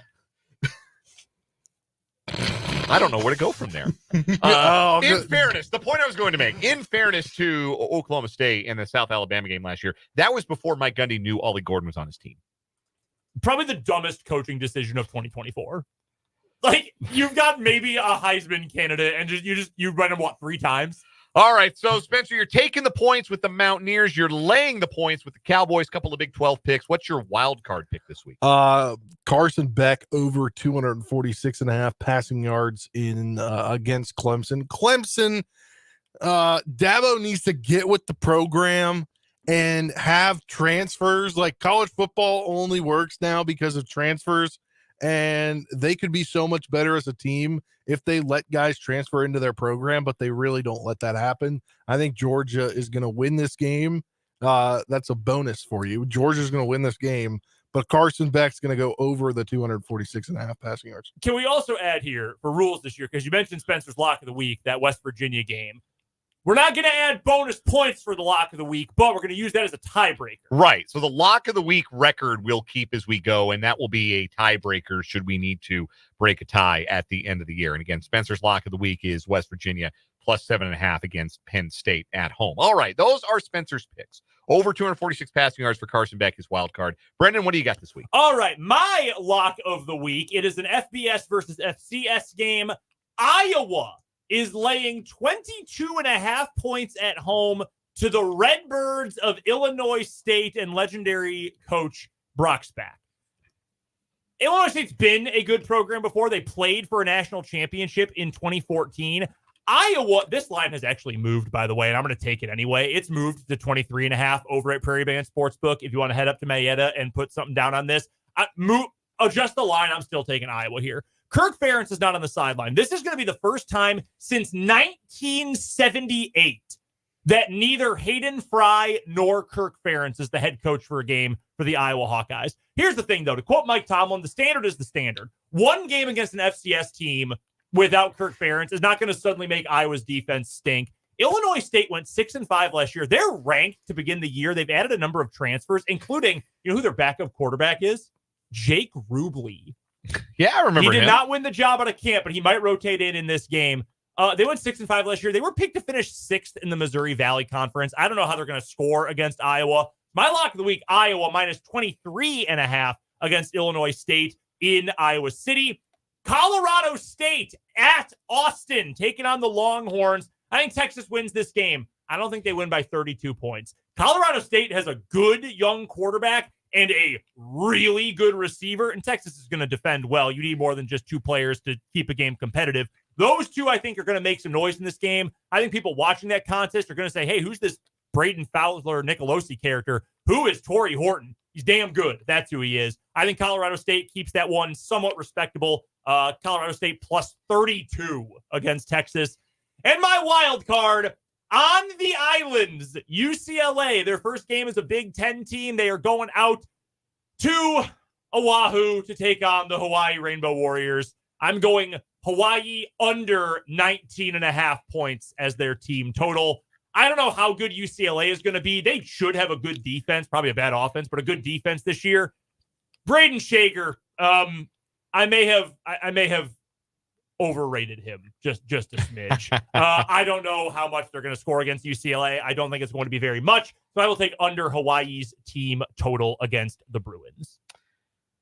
It would be a great bit if Iowa became an offensive juggernaut without a Ferentz on the sideline. Hysterical. Brian's gone. Kirk's suspended. If Iowa ran up like 49 points, that would be really funny. Really good bit. And honestly, I could see it happening. Like the shackles are off for one game, and they can run pass plays that aren't 3-yard tight end waggle. And the thing is, like, Cade McNamara is more than fine. The transfer from Michigan. Yeah, good player. He led Michigan to a lot of wins before he was usurped by J.J. McCarthy. I mean, he can play, and I don't think he's great. I don't think he'd start at KU or K-State, but for Iowa offense, I think he's more than fine. All right, for my picks this week, I'm going with a couple of Sunbelt teams with new head coaches and laying some points. My lock of the week, the Troy Trojans of Troy, who are from Troy. They've got a new coach after John Sumrall left the program after a couple of double-digit win seasons last couple of years. Troy has lost a lot. They're favored by 8.5. And actually, since we locked these picks in, the line has actually moved more in Troy's direction. It's gotten up to 9.5 in some places. I got it at 8.5 against the University of Nevada, Reno. We all saw Nevada almost beat SMU at home last week. I don't think that means Nevada is suddenly good. I think they played with their hair on fire at home in a bit of cold weather against a warm weather SMU team, and regression started hitting them in the face in the fourth quarter, and I think regression is going to come for the Wolfpack this week. Troy laying 8.5. I think the Trojans get the job done. The other team, James Madison, they lost their coach, Kurt Signetti, went to Indiana. Bob Chesney's the new head coach there. They're only laying 8 against a Charlotte team that I think is going to be miserable, even on the road. I like James Madison to pick up where they left off last year, even under a new coach. I'm laying the 8 points against the 49ers. My wild card pick this week, I've got Clemson and Georgia over 48.5 points. Two good defenses, yes. I still think 48.5 is too small a number. I think that game gets pretty comfortably into the 50s. So I'm going with the over in Clemson and Georgia. I know last time they played it was 10-3. I don't think we're getting a 10-3 game this time around. I think the offenses are good enough. I'm surprised you're going with Troy instead of James Madison as your lock. I personally, I feel a little more comfortable in James Madison. Biff Poggi, Poggi, however you say it, the head coach at Charlotte, straight up this week was like, yeah, all our guys are hurt. There'll probably be more JMU fans at that small bowl stadium. Have you seen their stadium? Yeah, it's little. Yeah, I think they might actually be expanding it, but because they only started football like 10 years ago. Yeah. But maybe I'm overrating Nevada. Outside of your picks, and if you missed any of those and you want to keep track throughout the year, you can go to our website, 580wibw.com. We have the story. It's on the front page. If you look at the menu over to the right, you can see 5A Sports Talks football picks presented by Prairie Band Sportsbook.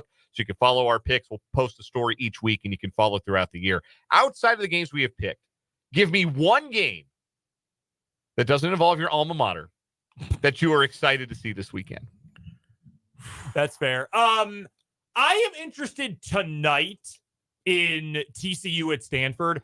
I don't believe in Josh Hoover. I don't. I am going into this year. My official stance is I am not a Hoover head. But if he comes out and he looks real good against, and now that's probably not going to be a very good Stanford team, but if he comes out and looks good, looks consistent, doesn't turn the ball over, my interest will at least be piqued. So that game has some significant interest to me coming up tonight. Also, I know it was one of Spencer's picks. I'm fascinated by South Dakota State, Oklahoma State. SDSU's good. That's a really good program, well coached. They've got NFL talent. Got a Topeka kid, Brody Gormley, on that roster as well. He'll probably factor into the rotation a little bit at tight end and special teams. So I'm fascinated by that game. I'm fascinated by, I guess it'd be Sunday's game at in Vegas. USC, the 23rd ranked team against LSU, the 13th ranked team. How is the new starting quarterback for LSU going to step in after Jaden Daniels leaves? Both teams have a new starting quarterback. quarterback. I was about to say, and USC after Caleb Williams. Yeah. The last two Heisman winners. Yeah. The Modelo Vegas Kickoff Classic, I guess I should say. Who would you pick? Just straight up, who would you pick? LSU. Am I crazy to think I would take USC to win? I don't think that's crazy. I think Lincoln Riley with a quarterback who's not the best athlete on the field for the first time in 4, 5, 6 years, I think that's going to be awesome. Like, I think he's actually going to have to scheme up in offense, and I'm fascinated to see what that. Like, I think Miller Moss is fine. He ain't Caleb Williams. He ain't even Spencer Rattler or Kyler Murray or Baker Mayfield or Jalen Hurts. Like, actually seeing Lincoln Riley design an offense, I think it's going to be fun, or a disaster. It'll be one or the other. Also, they still don't have a defense. My most interesting game of the week, Miami and Florida. The losing coach is going to get fired. Yes. And I don't mean like right away. I just mean that like whichever team loses that game is on a collision course with the unemployment line after this season. So before I came up with the Hawaii team total under for my wild card pick in our Prairie Band Sportsbook pick segment, I wanted to pick something from that game. I like all the unders, all the team unders, whatever. And I was looking at the props between Graham Mertz and Cam Ward. I thought, man, I hate all of this. Like this game has vomit potential. Like this is like my Epicat game of the week. Like there's a real chance this is disgusting. All of the metrics say Miami, who is the favorite by, I believe it's 2.5 points. All the metrics say Miami's the wrong team favorite. All the metrics favor Florida, not by much, but they favor Florida. There's been a ton of hype around Cam Ward going to Miami. I think Cam Ward's awesome. I've watched his whole FBS career after he transferred from Incarnate Word. Let's remember, Mario Cristobal made Justin Herbert look like a jag. Yeah. Mario Cristobal is the coach for whom quarterbacks go to die. He is the Kevorkian quarterback coach, okay? I'm never going to buy him, no matter who the quarterback is. So I can't buy into the Miami hype this year. I can't do it. We'll take a break here on 580 Sports Talk. We're going to preview K-State's season opener and their season at large here in just a little bit. But when we come back, it's time to crown an August champion on What Is Wrong With You from the Kansas Drive to Zero studio on this Friday edition of 580 Sports Talk.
It is that time we crown an August champion for What Is Wrong With You. The winner today will advance to our yearly tournament of failed champions in December. As our August champion, we have our final two stories of the month. A story of mine and, Brendan, a story of yours. I will have you introduce your story, the Stinky Feet shooting. All right, the Stinky Feet shooting. Pretty self-explanatory title here for you. 8-year-old son, after the dad told his son that his feet stink. And he gets shot in the head for it. Police responded to a shots fired report a few Sundays back, August 15th. And they encountered 48-year-old David Carpenter at the residence that he shares with his dad in Burlington, Iowa. The 6-foot, 300-pounder had called 911 and said he had just shot his father, William, in the face. William, who did survive, thankfully, told officers he and his son were having an argument over David's stinky feet, which escalated to David grabbing his gun from his bedroom and shooting William in the face. Now, David said he and his father were in the living room when William told him that his feet stink. And during their heated argument, his father made a comment about shooting him. So he grabbed his gun, pointed at his dad's face, and accidentally pulled the trigger. At the time, by the way, there were also 2 kids in the living room watching TV. There sure were.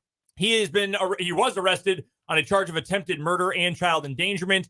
He had his preliminary hearing back on August 21st. We do not have a follow-up at the moment. So I bet we can find one, though. Yeah, let us know if you're able to find one for the stinky feet shooting. My story, we called it the Mercury Gambit. We go to Russian chess. We meet 40-year-old Amina Abakarova, who has reportedly confessed that she poured mercury near the chessboard where her rival Umaganat Osmanova was set to play. Following the Dagestan Chess Championship in southern Russia, Osmanova became very ill with severe dizziness and nausea. Abakarova stands accused of secretly pouring the mercury from a thermometer onto her rival's board and then smearing it with a chess piece. It was all caught on CCTV footage. Abakarova has been detained and faces 3 years in jail if she is convicted. Of course, she has also been disgraced. She claims that her motive for the poisoning was personal hostility towards Osmanova. You don't say. Yeah, could have guessed. After she recently defeated her in a regional contest, she also accused Osmanova of being rude about her and her relatives behind her back. So yeah, right before the match, she asked people in the room where the chess tournament was going to be held, hey, are those cameras on? The people in the room were like, no. She was like, cool, I'm going to poison my opponent with mercury. Yeah, that's wild. It's such a medieval thing to do. Yeah, it's so out of a something you'd read about from like Shakespeare or something. Mercury poisoning. All right. It is outlandish. I agree. 2 good stories this month. And Spencer, we are going to let you vote first as the impartial party here. The stinky feet shooting or the Mercury Gambit? What do you got? You are right. These are 2 really good stories. I just think we can't get over the kid that shot his dad because of stinky feet. Not even a kid! 48 years old! Yeah, 48 years old. Yeah, I say kid because it's his dad's. Not an impulsive act born of youth and inexperience in life. Youthful stupidity. Nah, man, that guy's 48 years old. Yeah. He's several exits past old enough to know better. He's wearing an Iowa Hawkeye shirt in his mugshot. Go Hawks. Surprisingly offensive for an Iowa fan. Right. You'd also, let's be real, you don't accidentally pull the trigger if you have pulled out your gun, pointed it at someone's face, and held it there. Like, there's no accident at that point. I really love my story, but there is beauty in simplicity. Sometimes if all you need is a sentence to sum it up, man shoots father in face because father told him his feet stunk. Sometimes there is beauty in simplicity.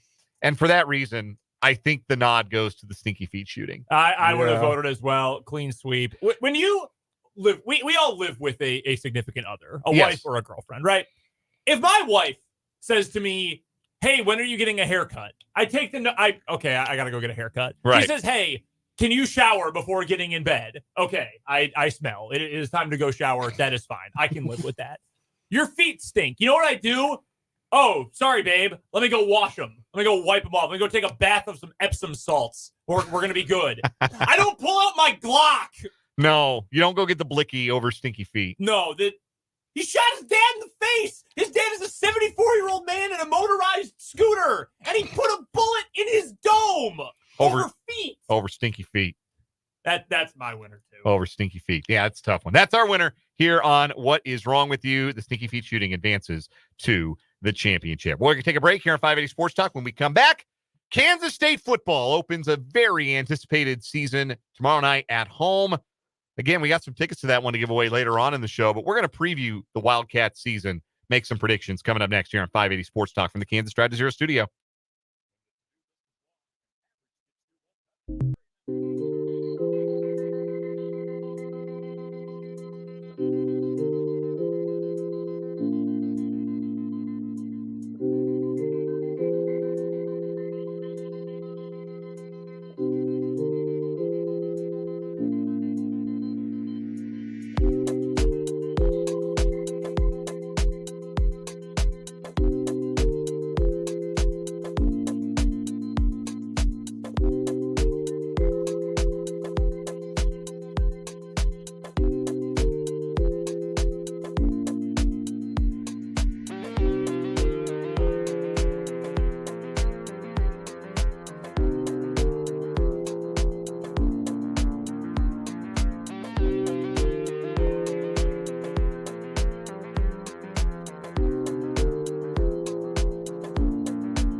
444 on 580 Sports Talk. We're glad you're with us. Dan, Brendan, Spencer.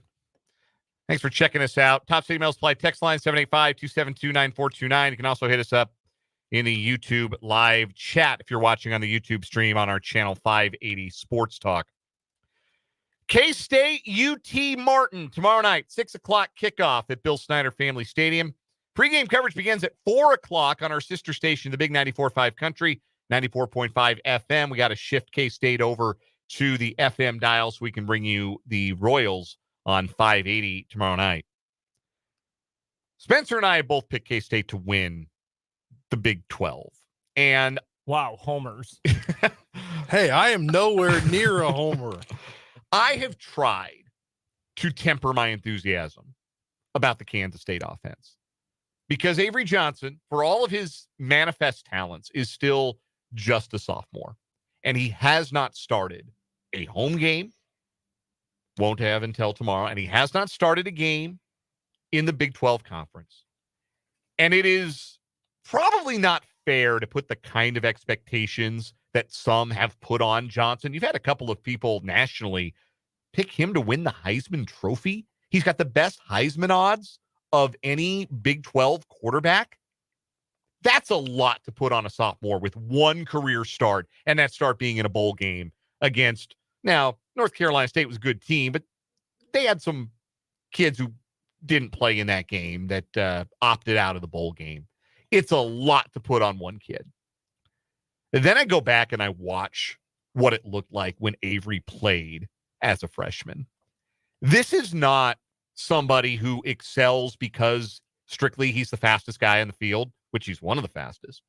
And it's not somebody who's all his passing highlights are throwing to wide open dudes, just butt naked open guys that are getting schemed open. Did you see that back shoulder throw he made to Jace Brown in the end zone to seal the deal in the Pop-Tarts Bowl? Did you see the vision that he put on display following his blockers through traffic to score the 5 rushing touchdowns he scored in Lubbock to lead K-State back to a win against the Red Raiders in one of the hardest places to play in the Big 12? Screw tempering enthusiasm. I think this is going to be one of the best ever Kansas State offenses. And I know that's a high bar. Michael Bishop, L. Roberson, Colin Klein, Chad May, some unbelievable quarterbacks have put on that uniform. And there have been some great offensive teams, some great collections of offensive talent. I think this is going to be as good as any of them. I can't remember them in recent memory having as much skill talent as they do now, with 2 running backs who could legitimately walk into any other team's lineup in the Big 12, with a group of wide receivers that has the ceiling that this wide receiver group has, and with a quarterback who I think is capable of being awesome right away. Not just good, awesome right away. All conference caliber right away. I think this is going to be one of the best offenses ever at Kansas State. That's why I'm picking them to win the league. Yeah, I agree with what you say. That's part of my reasoning for them to win the league. I just think everything's coming together for them, and they have an X factor in Dylan Edwards that I think is going to be a game changer for them. I think K-State's going to be really good. I agree if we're talking ceiling with everything you had to say, Dan. Avery Johnson has thrown 66 passes in college football and has, against a full-strength defense, never been the number one thing game planned against. Never. He threw 10 passes against TCU. Now, he ran 16 times the game. He was great in that game. He was great. I thought he looked, well, I wish he had played more against Texas, frankly. That's the one game I wanted to see more of him. Texas Tech, 8 of 9 passing for 77 yards, 13 carries, 90 yards. Ran for a bunch of touchdowns in that game. I think the sky is the limit with Avery Johnson. And I'm not going to put a limit on what he can do. And I will tell you, I think a lot of fans, certain ones who wear a certain pair of primary colors, in fact, severely underrate his arm talent. Elite 11 is a passing program. That is a passing academy. That is for quarterbacks' arm talent. That's not a scrambling camp. That's not a scrambling program. You don't end up in Elite 11 if you can't spin the bean, as they say. Avery Johnson can throw the ball. He's got a strong arm. Accuracy, sure, you can work on that when you're his age. I'm not worried about the arm. This is so much. Those kinds of expectations, to me, are so much pressure to put on a kid who has not even played 75, who has not even thrown 75 college passes. In fact, during the regular season, he threw 35 passes Yeah. across what would it have been? 7 games? 6 games. Yeah. 6 regular season games and then the bowl. Like that's, I can't, I believe in the talent. I believe it is going to get there. And I think before things are all said and done, we will remember him as one of the great K-State quarterbacks. And I think it is possible that they get there this year. If it all meshes, if the wide receivers are as good as we think they can be. I have no doubts about the running game. But Avery's legs, DJ Giddens, Dylan Edwards, I still think K-State should play 21 personnel frequently. And that's 2 running backs, 1 tight end. I think they should do that as almost their base offensive set, to be honest with you, because that's just so many dynamic players all out there at the same time. There is a lot of projection, I think, in that. Again, just personal thought. I think they all have the ability to be great. I think you could point to any one of the starting or main rotational skill position players for K-State. That includes Avery Johnson, DJ Giddens, Dylan Edwards, Jace Brown, who am I forgetting, wide receiver? Keegan Johnson. Yes. And Garrett Oakley, Keegan Johnson, and Garrett Oakley all together. You can make an argument for every single one of them to be first team Big 12 this year. I genuinely believe that. How many of them are actually going to produce to that level? That's the question. I think the Arizona game in week 3 is going to tell us a lot about how quickly this team is gelling all together, what Avery is going to look like through the first half of the year. He'll be better by the end of the year than he is in week 1. I certainly believe in that. But I think that game is going to inform a lot of what I think this team can reach this season. And it might still be like playoff contender. Maybe just not, for me, best offense we've ever seen from K-State. I'm very high on this team. I just don't know if all those pieces are all going to click at the exact same time. And admittedly, outside of the offense, I have questions about this defense. I believe in Joe Klanderman. I think he's a great defensive coordinator. I believe in Van Malone. I think he's an awesome position coach. I love this staff. I like the idea of a lot of the players. I have worries about the secondary. I feel better about the defensive line than I did 2 months ago, for sure, because they added some depth this summer. I like K-State a lot. I said they'd get 10 wins and play for the conference championship. Like, I'm not trying to bring this team down at all. It's just a lot of expectation to say a kid this young with this little experience can lead them to being that good right away. That's my hang. Here's the one thing, though. You know who does not share that hesitation? Chris Kleiman.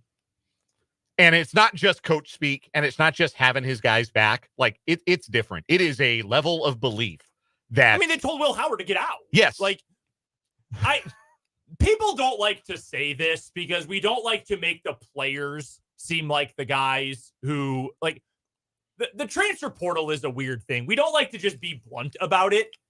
If Chris Kleiman wanted Will Howard to be starting at Kansas State this year, Ohio State would have run it back with Kyle McCord, or they would have landed Cam Ward. That's what would have happened. Will Howard would not be at Ohio State if Chris Kleiman wanted him at Kansas State. And you can say Coach Kleiman would never tell someone to leave. If you like Fantasyland, I hope you are having fun this season, because it was very obvious that they wanted Avery Johnson. So the actions back up exactly what you're saying. And they should believe in him because the talent is unbelievable. I just think it's a little too much projection for me to go that far with the excitement. Totally understandable perspective. But again, the other 66.6666% of this 5A Sports Talk team repeating, of course, that K-State's going to win the Big 12. We want to send 4 people to go and see the Wildcats debut against UT Martin tomorrow night, 6 o'clock kick. I've got a 4-pack of tickets. Avery's number 5, right?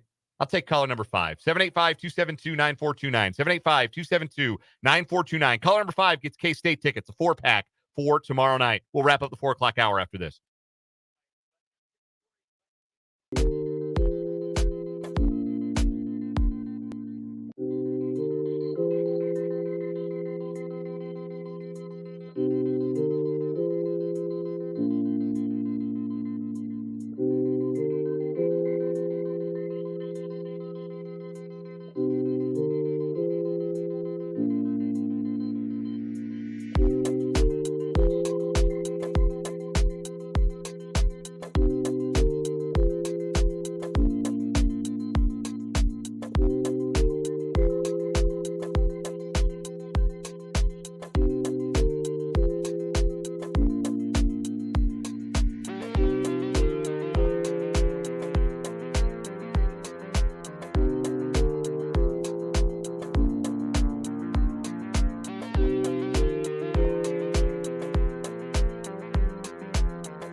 So on second thought, I've been watching too much 2023 Avery Johnson film. I forgot he changed his number from 5 to 2. Brendan filled me in during the break. So my apologies to caller number 2. But shout out to our winner, Doug, our ticket winner this week. On second thought for me is I've lost all my college football bets so far this year. That's tough. On second thought for me, I shared it yesterday because it was in there and I didn't realize it was in there when I came back for that last break.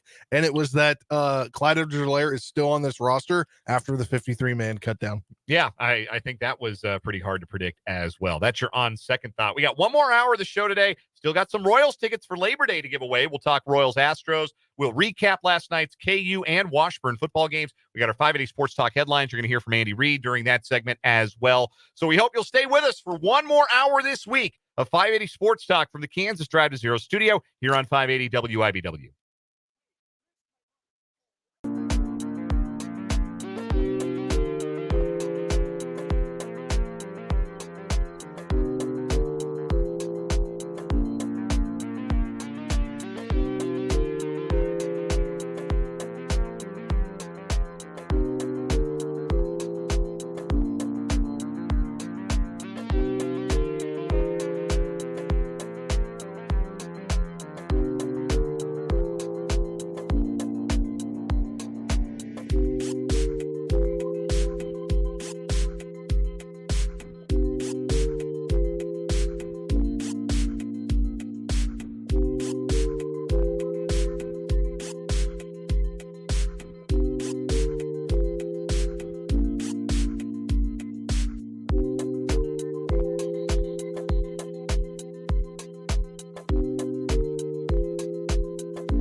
Let's get it. Final hour of the day and the final hour of the week here on 580 Sports Talk.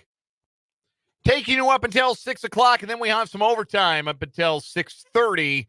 We will hand things off to the Royals Baseball Network. Game 2 of 4 between the Royals and the Astros tonight at Minute Maid Park in Houston. 7:10 first pitch.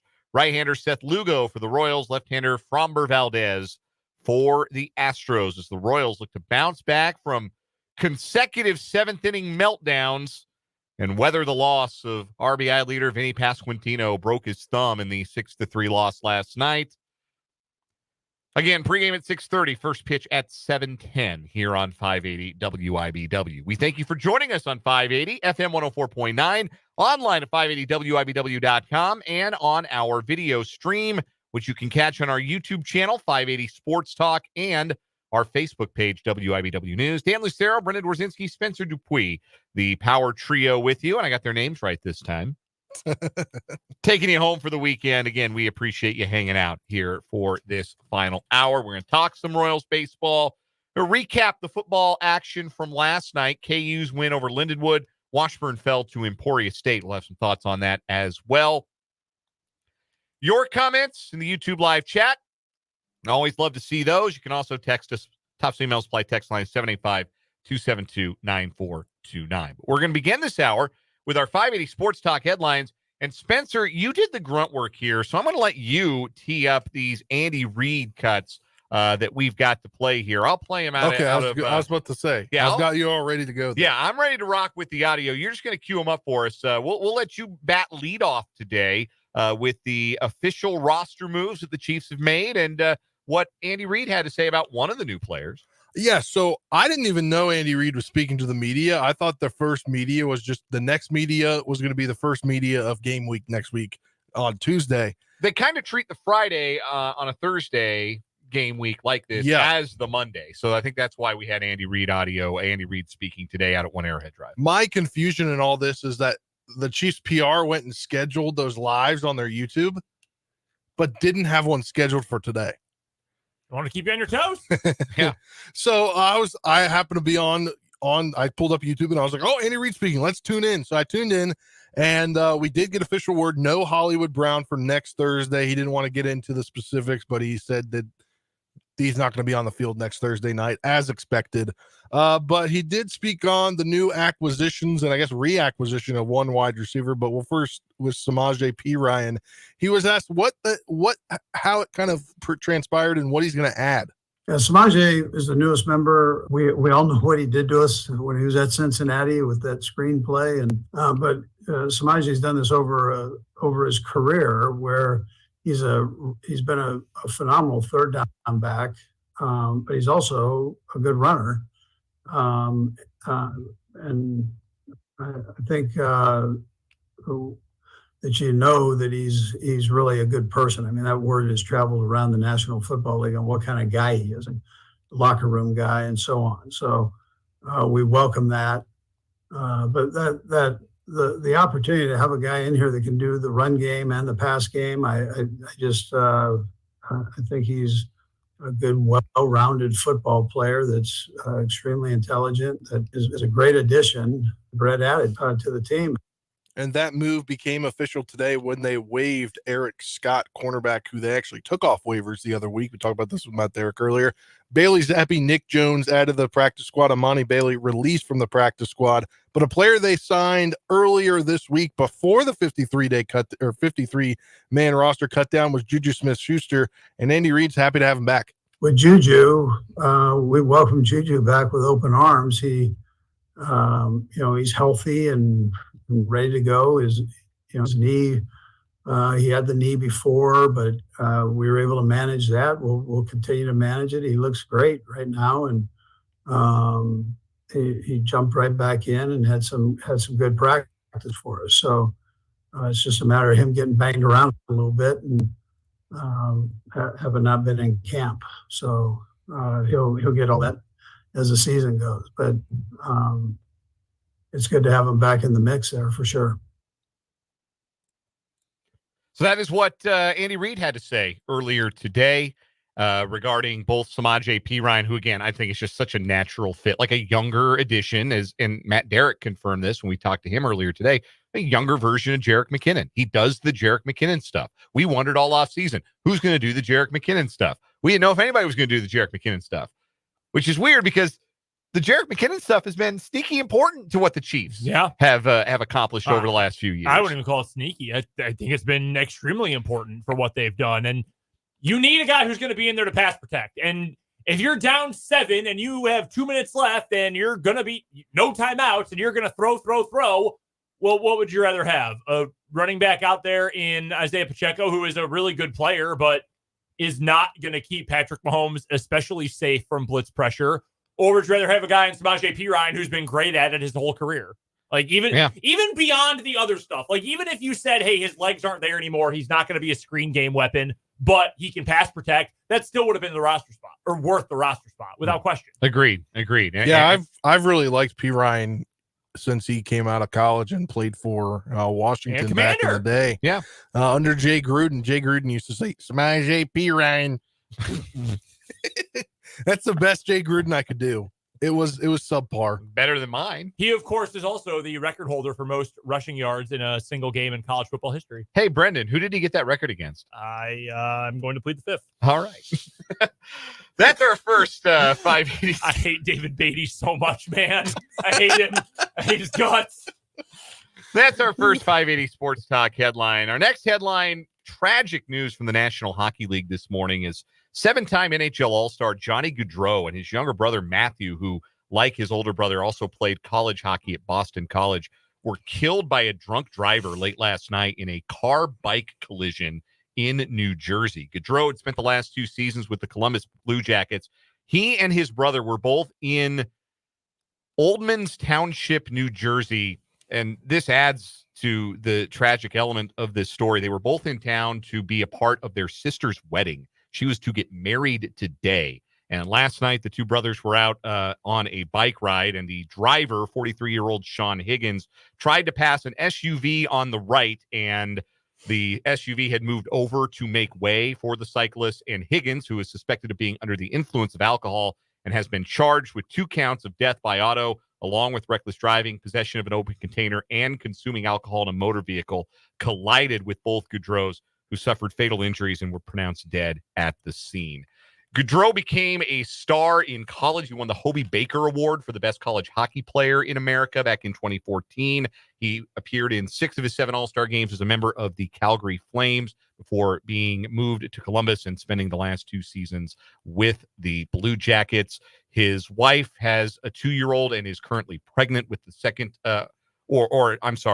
his brother's wife is pregnant with their first. And Johnny has 2. Yes, Johnny has 2 children. It is a terribly, terribly sad day in the world of hockey. And look, man, share the road. At the end of the day, there are 2 lessons here. Number one, obviously, this is not a lesson you should need to hear from me by now, but do not drive drunk. Do not get behind the wheel if you are drunk. That should be common sense. It should be the first thing you know to do if you're going to be drinking. Let somebody else drive. But share the road. Share the road with people who are on their bicycles. I know sometimes that can be a bit of a inconvenience. It can slow you down, but share the road, man. Well, this did not need to happen. Yeah. Especially because they weren't even in. This is not like they were taking up a lane. They were on the side of the road. This dude was trying to pass on the inside because he didn't like how slow the guy in front of him was going. Because they were riding a bikes in front of them. While, again, allegedly drunk. I'm just going to be blunt about this. And again, allegedly drunk. If you drive drunk and you kill someone, if you live in a state with capital punishment, you should be eligible for it. You're a moron. If you drive drunk, you are a moron, and you deserve every single punishment that your selfish ass deserves. And that includes this guy. 2 people are dead because this guy couldn't put down the bottle before getting behind the wheel of a car. Yeah, it's an awful story. It would be awful if not for all of the other things that go along with it, obviously. But there's so much to the story that just makes it worse and worse. I mean, that family will never be the same. Their daughter was to get married today, and they'll never be the same. And and because of one person's actions, it's the worst. Two, that this guy, while he was in court today, they told him he was going to be held for 72 hours. He let out some big aggressive sigh, like, I got to be held till Monday. He let out some sigh in front of the judge. Dude, I hope you're in jail into your next life. I hope you're reincarnated back in prison. I'd love them Did you see he said he had 4 or 5 beers? Good. I hope you never get alcohol again. I hope you never see daylight again. Yeah, build a jail for him and bury it beneath another jail. Sick. Awful story. Brendan, let's hopefully we got some better news with our next headline. Yeah, let's talk a little NFL here, shall we? Mike McDaniel, head coach of the Miami Dolphins. He is getting a contract extension in South Florida. Broken earlier today by Jeff Darlington of ESPN, former Dolphins reporter, so he got this scoop pretty easily. The new deal for Mike McDaniel extends him through the 2028 season. So he must have been entering the last year of his deal based on this, because usually you get extended a little bit longer out past the end of your contract. So he must have been near the end of it. Per Darlington, under McDaniel, the Dolphins have had the top-ranked offense in the NFL this past season, the first time they'd done that since 1994, some peak Dan Marino years. Also had their first back-to-back playoff appearances in 23 years. Darlington adds, I'm told, that McDaniel has an especially strong relationship with GM Chris Greer, CEO Tom Garfinkel, and cap guru Brandon Shore. It's a cohesive group that owner Stephen Ross covets. Playoff wins are obviously the final piece to the puzzle. Yeah, no kidding. But the organization believes McDaniel is the coach to lead them there. I've also seen that it's expected to make him one of the highest paid coaches in the NFL. Very likable guy. Like, yeah. I like Mike McDaniel. I like his story. You know, he had trouble with alcohol and was able to put that in his past and move forward with his life. And he's from the same neck of the woods as I am, because his dad was on the Denver Broncos. Was it front office or coaching staff? So he grew up around a lot of the same people I grew up with. Yeah. And I actually have some mutual acquaintances. I didn't know him, but I know some people who did know him. And so it's been very cool to kind of see his rise up the coaching ranks. He seems very affable, very self-aware. I enjoy his press conferences. He's got great shoe game. There's a lot to like about Mike McDaniel. I don't think he's ever winning a Super Bowl. I don't think that's the guy you win a Super Bowl with. And maybe I'm wrong, because coaches do evolve. I think there was probably a time where he used to say that about Andy Reid. That's not a guy you're winning a Super Bowl with. And look at him now. So ideas subject to change here, but what I have seen from him as a coach does not suggest to me that somebody like, I'm going all the way with this guy. I think he's a really good coach. I think he's a brilliant offensive coach. I think two things. To the point you just made about evolving, I think that's very important. And I think we've seen the two extremes of that within guys who have been under the Shanahan tree, or frankly, have worked directly with Kyle Shanahan. And I think of 4 guys mainly. Kevin O'Connell's part of this too, along with a few other guys, Bobby Slowick in Houston. But like Sean McVay and Matt LaFleur, I think, have been the best at adapting to the situation. Sean McVay is going to play like legit old school power football. They have the biggest line in the NFL this year. They have a 300-pound center. Like, they've totally changed. Matt LaFleur had to change because Aaron Rodgers wasn't going to let him not change, for better or for worse. Shanahan's doing the same thing he's always done, including being not super prepared in a Super Bowl. And Mike McDaniel, who is Shanahan's right-hand man, doing a lot of the same things. Will he adapt? The other question I have, good relationship with your GM, your CEO, your owner, and your cap guy. Awesome. That's really, really hard to get, even with really good teams. That is hard to do.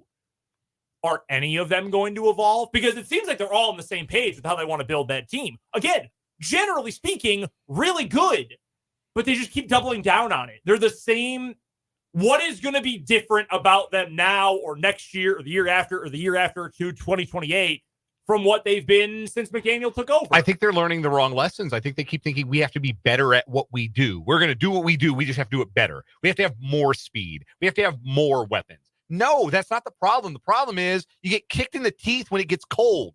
I think they've hit diminishing returns with the speed thing. And speed kills. It's important. It's very valuable. I do not disagree with any of that. And they've built an awesome offense, but they're not built to win knockdown, drag out games. And sometimes that happens. Did you guys hear Tua's quote about the offensive line this week? I did not. No. He was asked about his offensive line, and he effectively said, I don't have the exact quote, but he effectively said, well, I get the ball out really quickly, so it doesn't really matter. Dude, I would be terrified if I was a Dolphins fan hearing that. Like, Tua, what happens if guys are covered?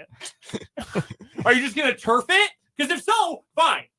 Just take the incompletion and move on. But that's not how football works. So I like Mike McDaniel. Good for him. Miami is relevant, which they had not been since I was a child. So good for them. But sometimes being on the same page, everybody all at once, means you're not turning that page. And I think that's what the Dolphins need next.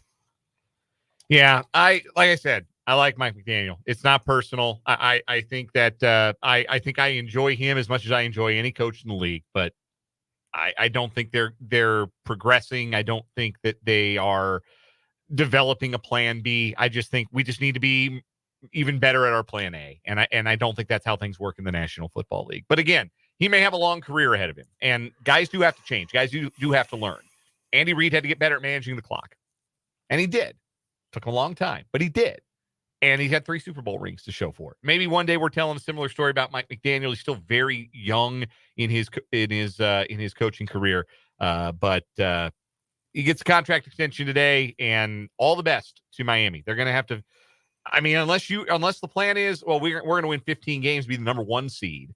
We're going to and make everybody have to come play us in the warm weather in January. Yeah. Which even then, like, okay, what happens when you go behind? Because last year they played the Chiefs on neutral turf, and the Chiefs were 21 skunking them at halftime and didn't do anything on offense in the second half, and it still wasn't good enough for Miami to be able to come back. All those weapons, all that speed, they could only manage 14 points in the Germany game in a dome, essentially. So, yeah, just have my questions about how well that's going to work. That's going to do it for our 580 Sports Talk headlines today.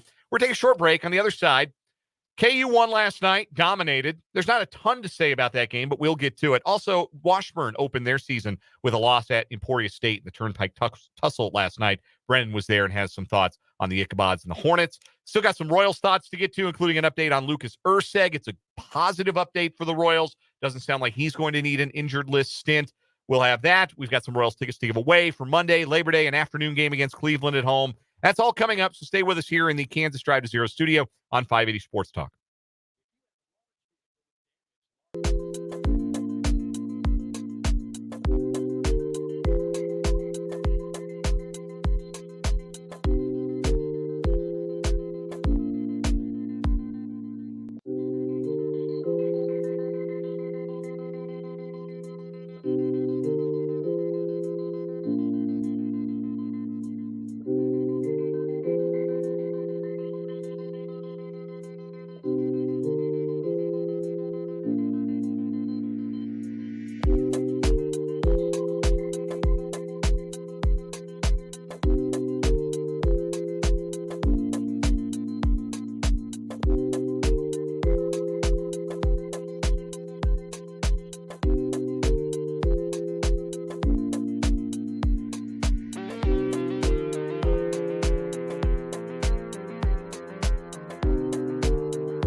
Before we get to the college football from last night here on 580 Sports Talk, Brendan, you have some Chiefs breaking news? Yep, this is from Mike Garafolo of the NFL Network. The Chiefs are signing Marlon Tuipulotu to the practice squad per his agents. Former 6th-round pick back in 2021, played 28 games in 3 years with Philly. Played his college ball at USC. He's a defensive tackle, large man, 6'2", 307, Tongan descent.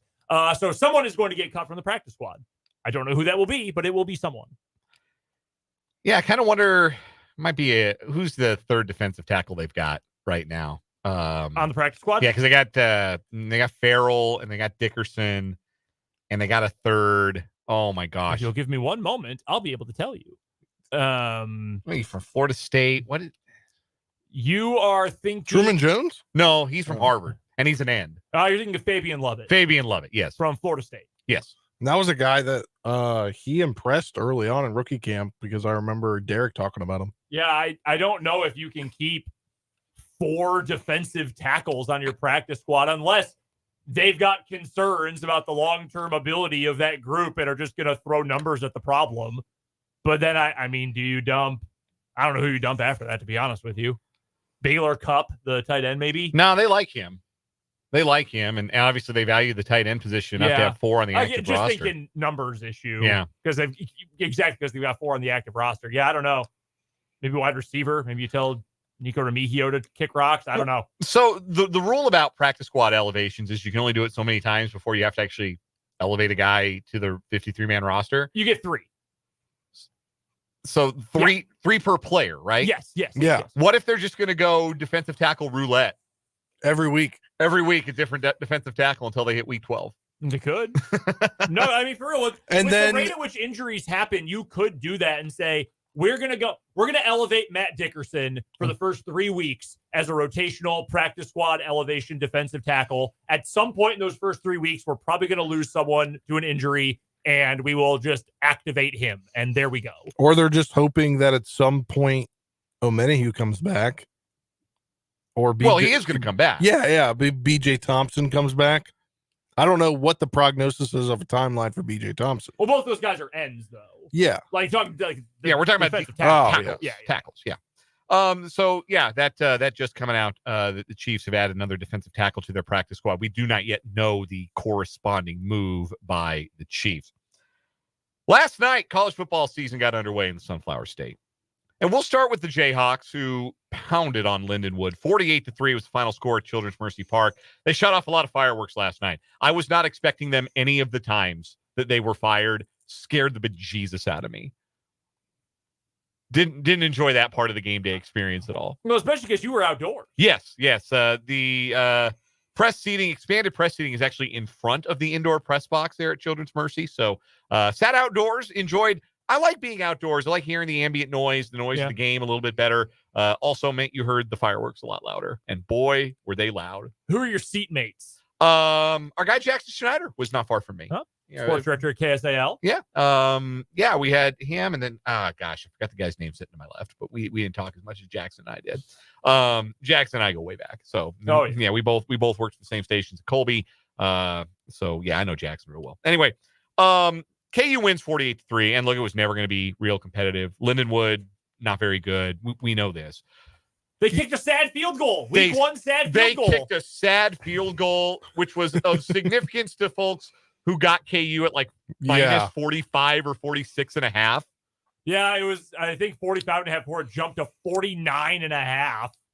So, yeah, that game was 6 minutes to go. It was strictly to avoid being shut out, and Lindenwood got what they came for. They're 3 points. Congratulations. You lost by 45 instead of by 48. They're 3 points and probably like $300,000. Yes, they did leave with a nice check, too. I thought that KU did all the things you would want a team to do in week 1 against an overmatched opponent. A couple of offensive misplays early, though. I don't think Quentin Skinner actually fumbled. The replay review was down at the time, so they couldn't review the play. Classic VAR. Yeah, right? Classic week 1.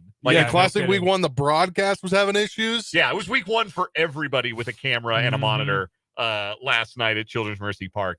But there was a miscommunication that led to Jalen Daniels throwing the pick. But outside of that, I thought KU did the little things, especially their starters. They did little things really well. Like their fundamentals were sound. They blocked well. They tackled really well. Daniels got the rust off through a beautiful deep ball to Luke Grimm. Luke Grimm is awesome. He was making dudes miss in the open field. He had over 100 yards receiving. Defensively, the guys that Lance Leipold has been saying have taken great strides this fall camp, they brought it to the field. Cornell Wheeler at middle linebacker and especially Dean Miller at defensive end made impact plays. Like they stood out. Like you want to see guys who look too good for the opponent. Like Devin Neal, classic example. He's too good for that game. 8 rushes, 112 yards, 2 touchdowns. Luke Grimm is too good for that game. Daniel Highshaw is too good for that game. Like those guys, right? Like Jalen Daniels, we know that. Yeah. But you wanted to see on defense which guys are too good for this game. And like Mello Dotson read the mail on his pick 6, and we know he's a first-team All-Big 12 guy. And O.J. Burrows, I thought, played pretty good. But we wanted to see like these other guys on defense who we didn't see a ton of last year make some steps forward. Cornell Wheeler, 5 tackles, 2 passes defensed. Dean Miller had a sack on 4th down, and he and Tommy Dean tabletopped. Tommy Dunn, tabletopped the quarterback at one point on a play. Mm-hmm. Dean Miller was really good, and they need that edge depth to step forward. Dean Miller's going to be a big part of that. So I thought that was probably the most encouraging thing I saw last night. I agree with that, especially on Cornell Wheeler and Dean Miller. Cornell Wheeler, Michael Swain, he's been saying, I told y'all on Tuesday, you will not get a better report and scouting report on linebackers in college football than what we got during Jayhawk Weekly Tuesday. Go check it out on the podcast page of the website or at the YouTube channel. So good to see him flying around. Really good to see Dean Miller do what we were hoping he was going to do. He's transformed his body a lot, earned that starting job at weak side defensive end. Really happy with him. Robinson got a sack as well. That's what you would expect from your most stable defensive end. Very happy with the ones. There were a lot of KU fans, and again, I did not watch the game live since I was down in Emporia calling the Turnpike Tussle, which we'll get to in a moment here. There were so many KU fans I saw on Twitter and even on message boards who were like, oh my God, this is a disaster. Like, we look like crap. Is Illinois going to be favored against us next week? I can't believe this is our performance against Lindenwood. What were you guys watching? It was one of those things that felt bad because KU didn't have the ball much, because Lindenwood on their first 3 drives kept taking the play clock down to 10 every time before they would even think about snapping the ball. So early in the second quarter, KU only led 7-0. They had the 2 turnovers, one of which was probably not a turnover, and they had only had the ball for like 5 minutes. So I understand watching it. I think I even made a comment to my seatmates, like, this doesn't feel good, but like it's fine. And then they scored 3 touchdowns in 3 minutes and 4 seconds. This reminds me of a game. I'm going to go back in the Wayback Machine. You guys might remember it. It was nationally broadcast, CBS Sports Network, back in 2016 or 17. Lamar Jackson and Louisville came to Marshall. I do not remember that game. It was 7-0 for the entire first quarter, and then it turned into a blowout. Yeah, like, you got to knock some rust off. Yeah. You got to get things back in a rhythm. Jalen Daniels has not played a football game since last September. Yeah, and you could tell they wanted to get him in a rhythm. The throws he missed on, other than like Luke Grimm ran the wrong route, it was obvious that, or Daniels threw the wrong route. One of the two. I don't want to say who made the mistake, but somebody there made a mistake. Miscommunication. It happens. You get it ironed out and you move on. Easier to swallow in a game you win by 45 points. But it was clearly designed to try and get him into a rhythm, get the offense into a rhythm. And then when they had the back-to-back turnovers. Drive number 4 was, okay, we're better than these guys. Let's just go let Devin Neal do what Devin Neal does. And that was the point at which the game functionally ended, when Devin Neal had his 53-yard run and scored a few plays later after Highshaw got him down to the 1. KU did what you would expect KU to do. Like, I thought it was a perfectly fine, and Lance Leipold did too. So yeah, that's what you want out of a first game.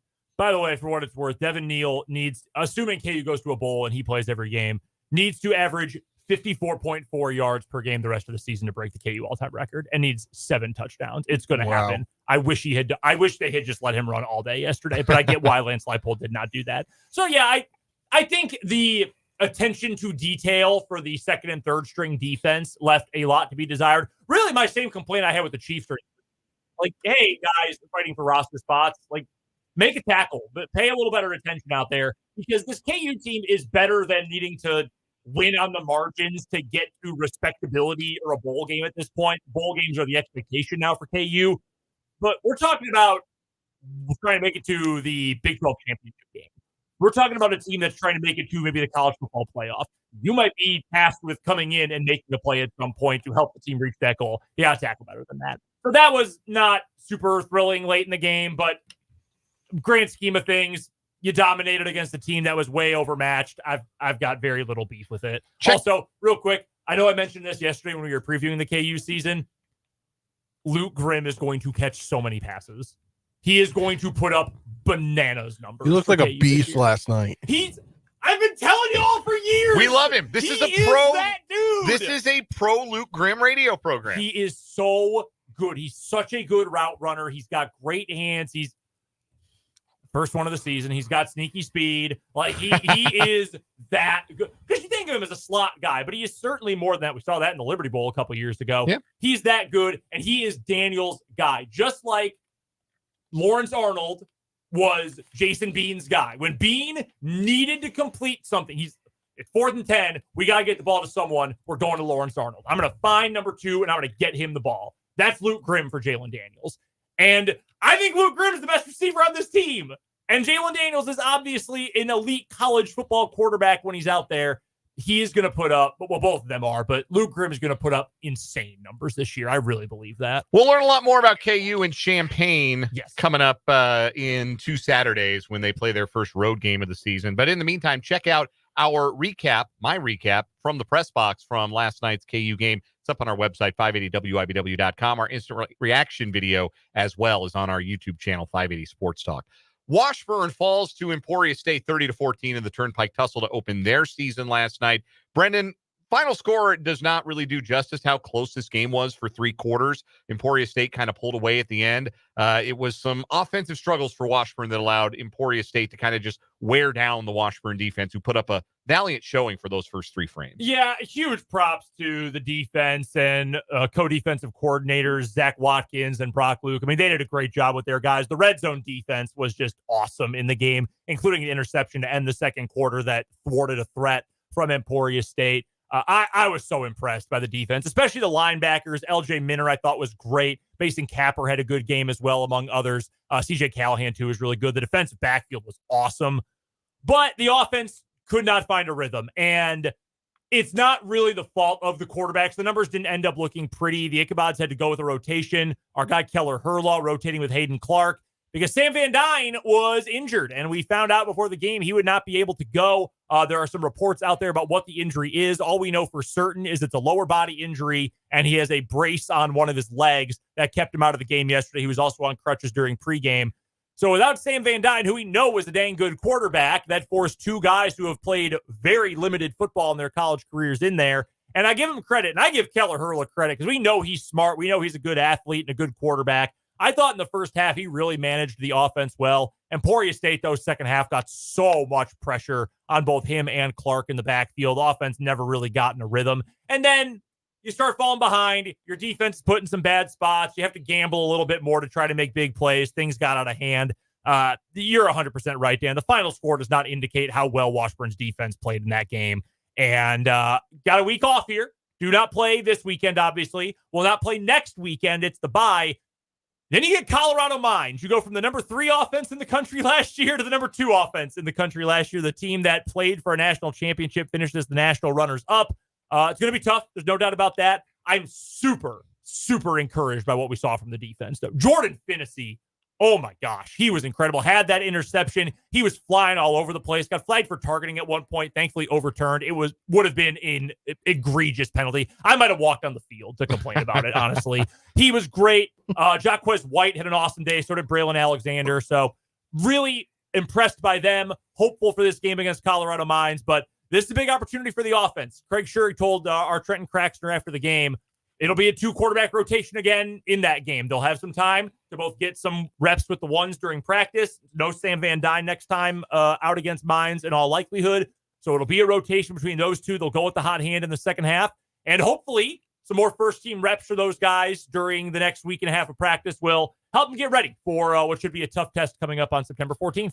If you love football, you want to win some free money, join Prairie Band Sportsbook's free NFL Survivor Pool before September 5th when the NFL season kicks off. It's free to join. If you win the Survivor Pool, you win $5,000. If you run the table into the playoffs, you've got a chance to win up to $25,000. Visit prairieband.chalklinegames.com/games/survivor and join today. Real quick, we also have a text from the 785 asking if Gunnar Gundy looked like the second coming out there yesterday. He finished with a lot of yardage total. He had 99 rushing yards, had a couple long scrambles, also had, I think it was 292 passing with a couple of touchdowns and that one interception. I'm not going to take it. I'm not going to sound bitter, sour grapes because he had big numbers and they did end up winning. I was not especially impressed by Gunnar Gundy. I thought there were probably some opportunities he left out on the field. I don't think he's bad. I was not especially impressed personally. Well, better to be not impressed after a win and have some things to build on after a win for him and the Hornets for sure. We'll take a break. When we come back, little Royals chatter to help us wrap up this Friday edition of 580 Sports Talk from the Kansas Drive to Zero studio.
How about some good Royals news on a day that began with the worst possible Royals news, with Vinnie Pasquantino's broken thumb landing him on the injured list and causing him to miss at least the rest of the regular season and, in all likelihood, most of October, too, no matter how far the Royals go.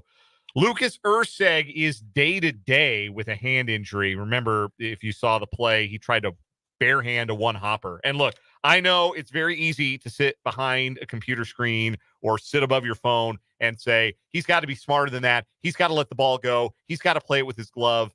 Man, that is a split-second reaction play. You were just trying to make a play. You're trying to make a play for your team, and you're not thinking about anything but making a play.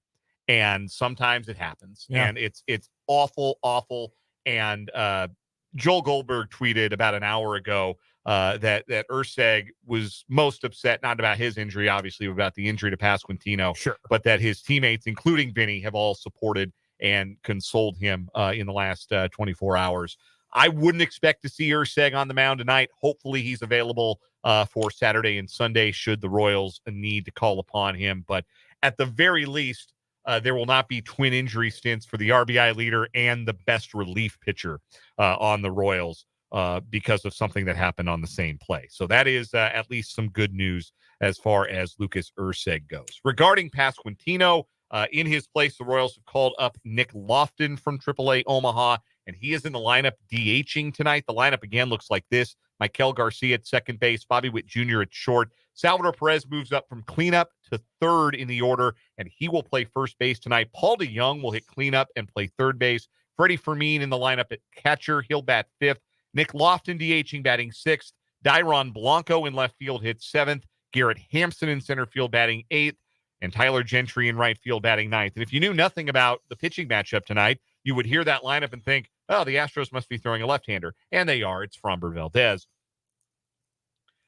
The Royals kind of have a two-pronged problem. Like, they're not left-handed enough. We talked about this in the 3 o'clock hour. They're not left-handed enough. They're really not left-handed enough without Vinnie Pasquantino. Right now, the best left-handed bat on this team is MJ Melendez. And he's having a nice second half. Yeah. But he's still MJ Melendez. And then after that, it's Kyle Isbell. And then it's Adam Frazier. Those are your lefty sticks. No. It's no, that's how I respond to that. No. those are the lefty sticks right now for the Royals.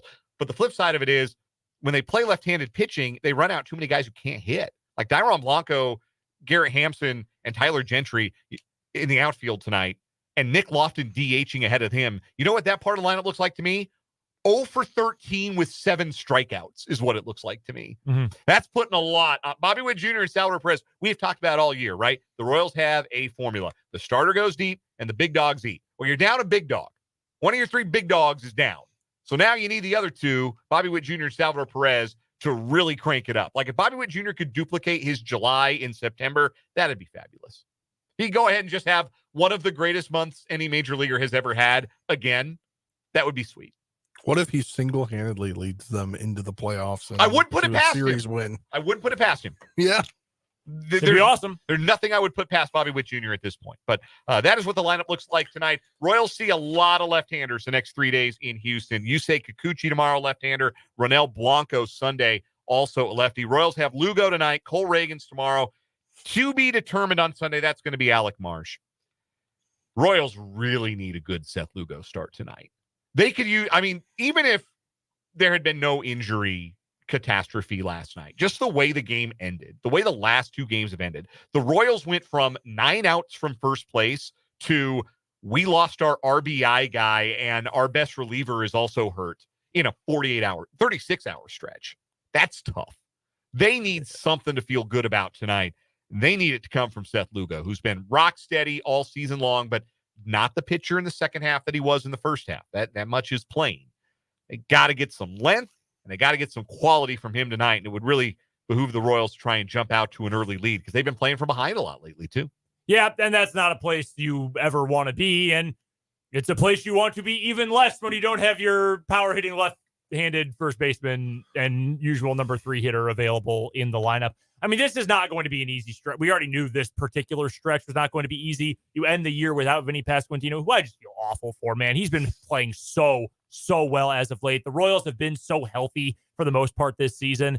It's going to be difficult. I don't want to go too far into, wow, what great news, because we still might not see Lucas Erceg for a little bit. But the fact that he was able to avoid serious injury is huge, because as hard as it is to lose Vinny, if you had lost both of those dudes, I would not feel good at all. Psychologically, that would have been really hard to overcome. So Joel Goldberg spoke with Matt Couture earlier. He says Salvi will play first, but he'll still still be catching plenty. He listed Nick Lofton, Garrett Hampson, Adam Frazier, Hunter Renfroe upon return from the IL. Nope. I will not allow bad it. idea. Ross, you get your 2 extra spots coming Sunday, though. You do, but none of them are first baseman. Like Nick Prado can't hit big league pitching. We know that. Drew Waters, give it a shot. Like he's hit well at AAA, better than Gentry or Lofton have. I don't know. Yeah, if they start Garrett Hampson in the game at first base, I'm going to like sprint out onto the field and run around and delay the game. Remember when he started at third base and promptly committed a really serious error that screwed over a game? Yeah, he's not very good. Anyway, speaking of the next time the Royals are at home, I've got a family 4-pack of Royals tickets for Labor Day against Cleveland. 3:10 first pitch on Monday. A family 4-pack of tickets to caller number 3 to 785-272-9429. We'll wrap up the show after this.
Wrapping up, walking off this edition of 580 Sports Talk. I have no idea where Brendan Dworzinski went. So, Spencer Dupuis, start us with a final word. First off, I want to wish my dad a happy birthday. Hey, happy birthday, Mr. Dupuis. Yeah, he texted me about wanting to get a car, a Mustang, but he couldn't get in line or get it in time. So I was like, well, dang, I guess you got to try again next time. Going to be a great weekend this weekend, 3-day weekend. Excited for that. Excited to watch some college football. Marshall back in action tomorrow. And we're less than a week away from Chiefs football. Final word, Brendan. I am so excited for college football this weekend. And also shout out to Washburn Women's Golf making their program debut this weekend with a handful of Kansas kids on the roster. best of luck to the Ichabod's coming up this weekend. Final word for me. I can't wait to see what this Kansas State offense looks like tomorrow night at Bill Snyder Family Stadium. I think it's going to be one of the best ones in Kansas State history. I'm a big Avery Johnson believer, and I think he's going to be great. We've got some overtime coming up until 6:30. Pregame coverage of Royals baseball takes over then. Royals throughout the weekend here on 580. K-State football Saturday night, 4 p.m. pregame, 6 o'clock kick over on our sister station, the Big 94.5 Country. We hope you'll enjoy the games. Enjoy your Labor Day weekend. We're off on Monday. We're back Tuesday from 3 to 6. For Brendan, for Spencer, I'm Dan. Have a great one. This has been 580 Sports Talk.